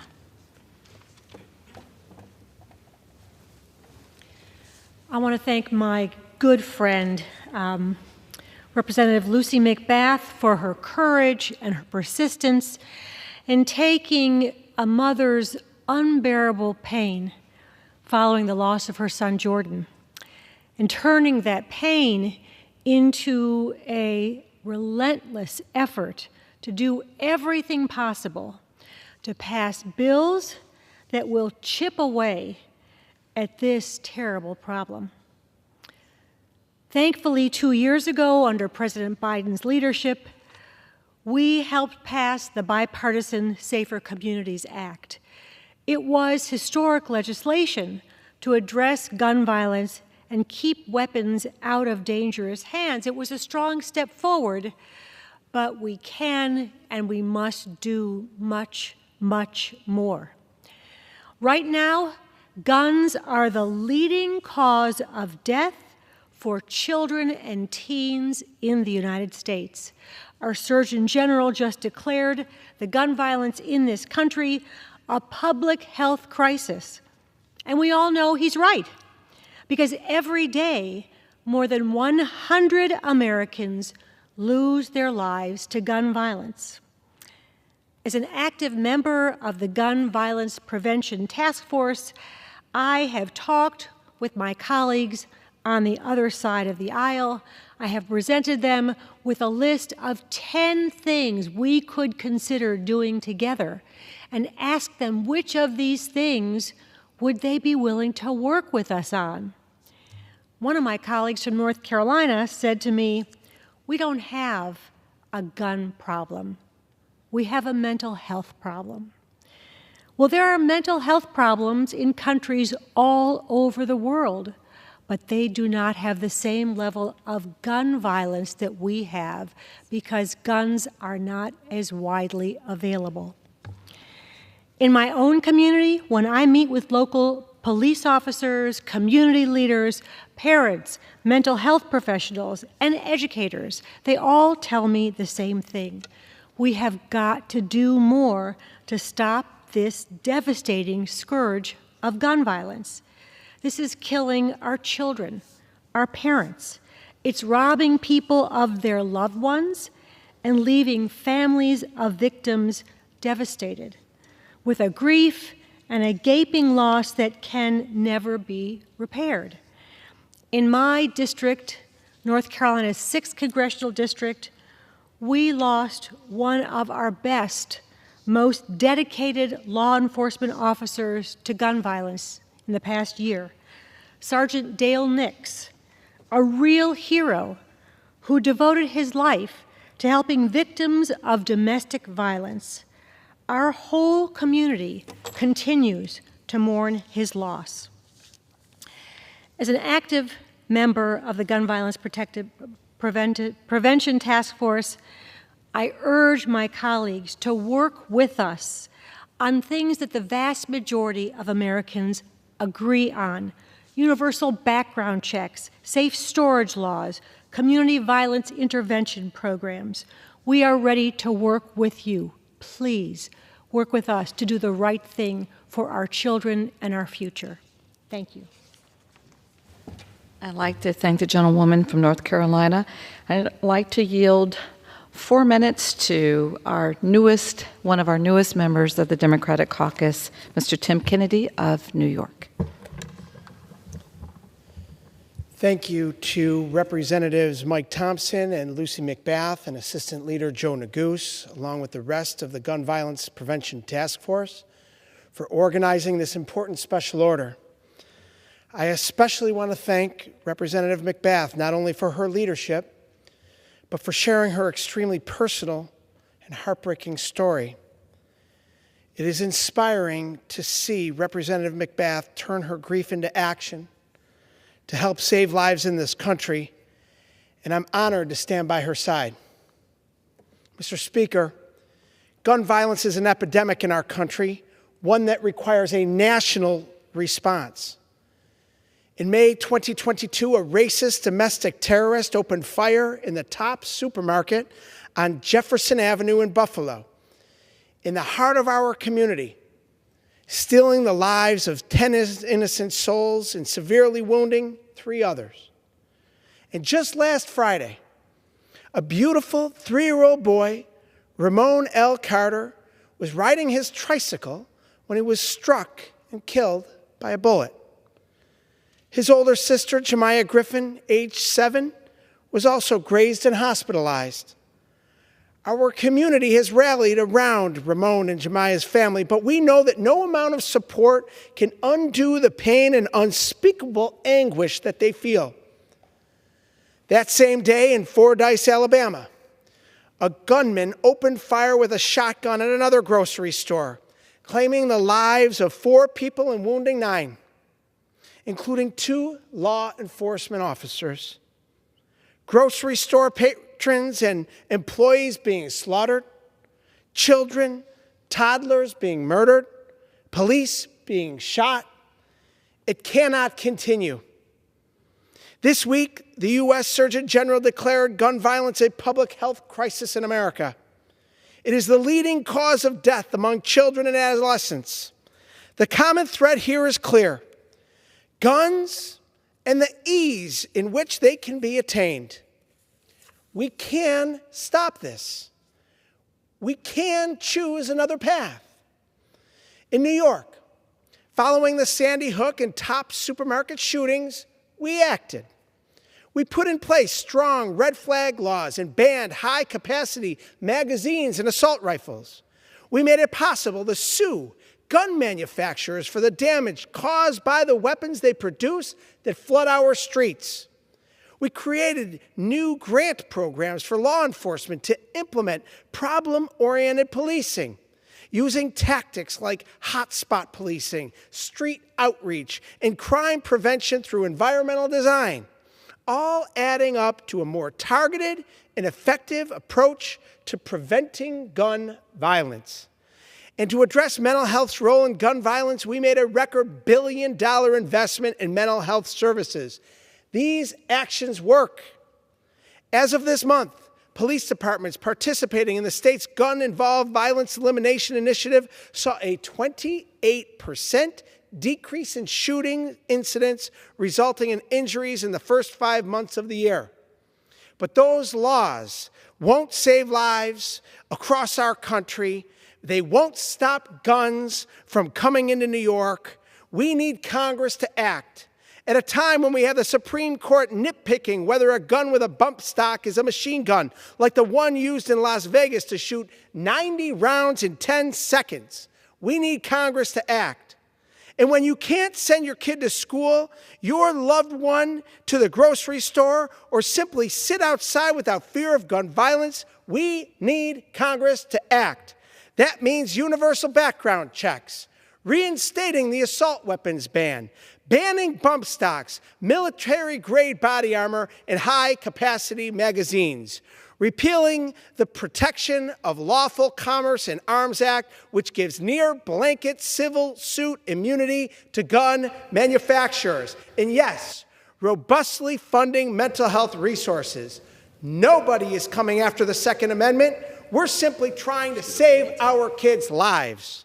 As a parent and as a community member who's been far too many funerals due to gun violence, I implore my colleagues to work with us to pass these policies and make this country safer. I yield back.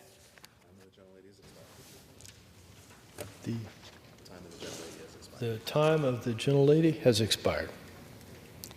Thank you, Mr. Speaker. I want to thank my colleagues for their commitment to their communities and for the safety of this nation. Does the gentlelady have a motion? Does the gentlelady have a motion? I do. I move to adjourn. The question is on the motion to adjourn. Those in favor say aye. Those opposed say no. The ayes have it. The motion is adopted. Accordingly, the House stands adjourned until 9 a.m. tomorrow.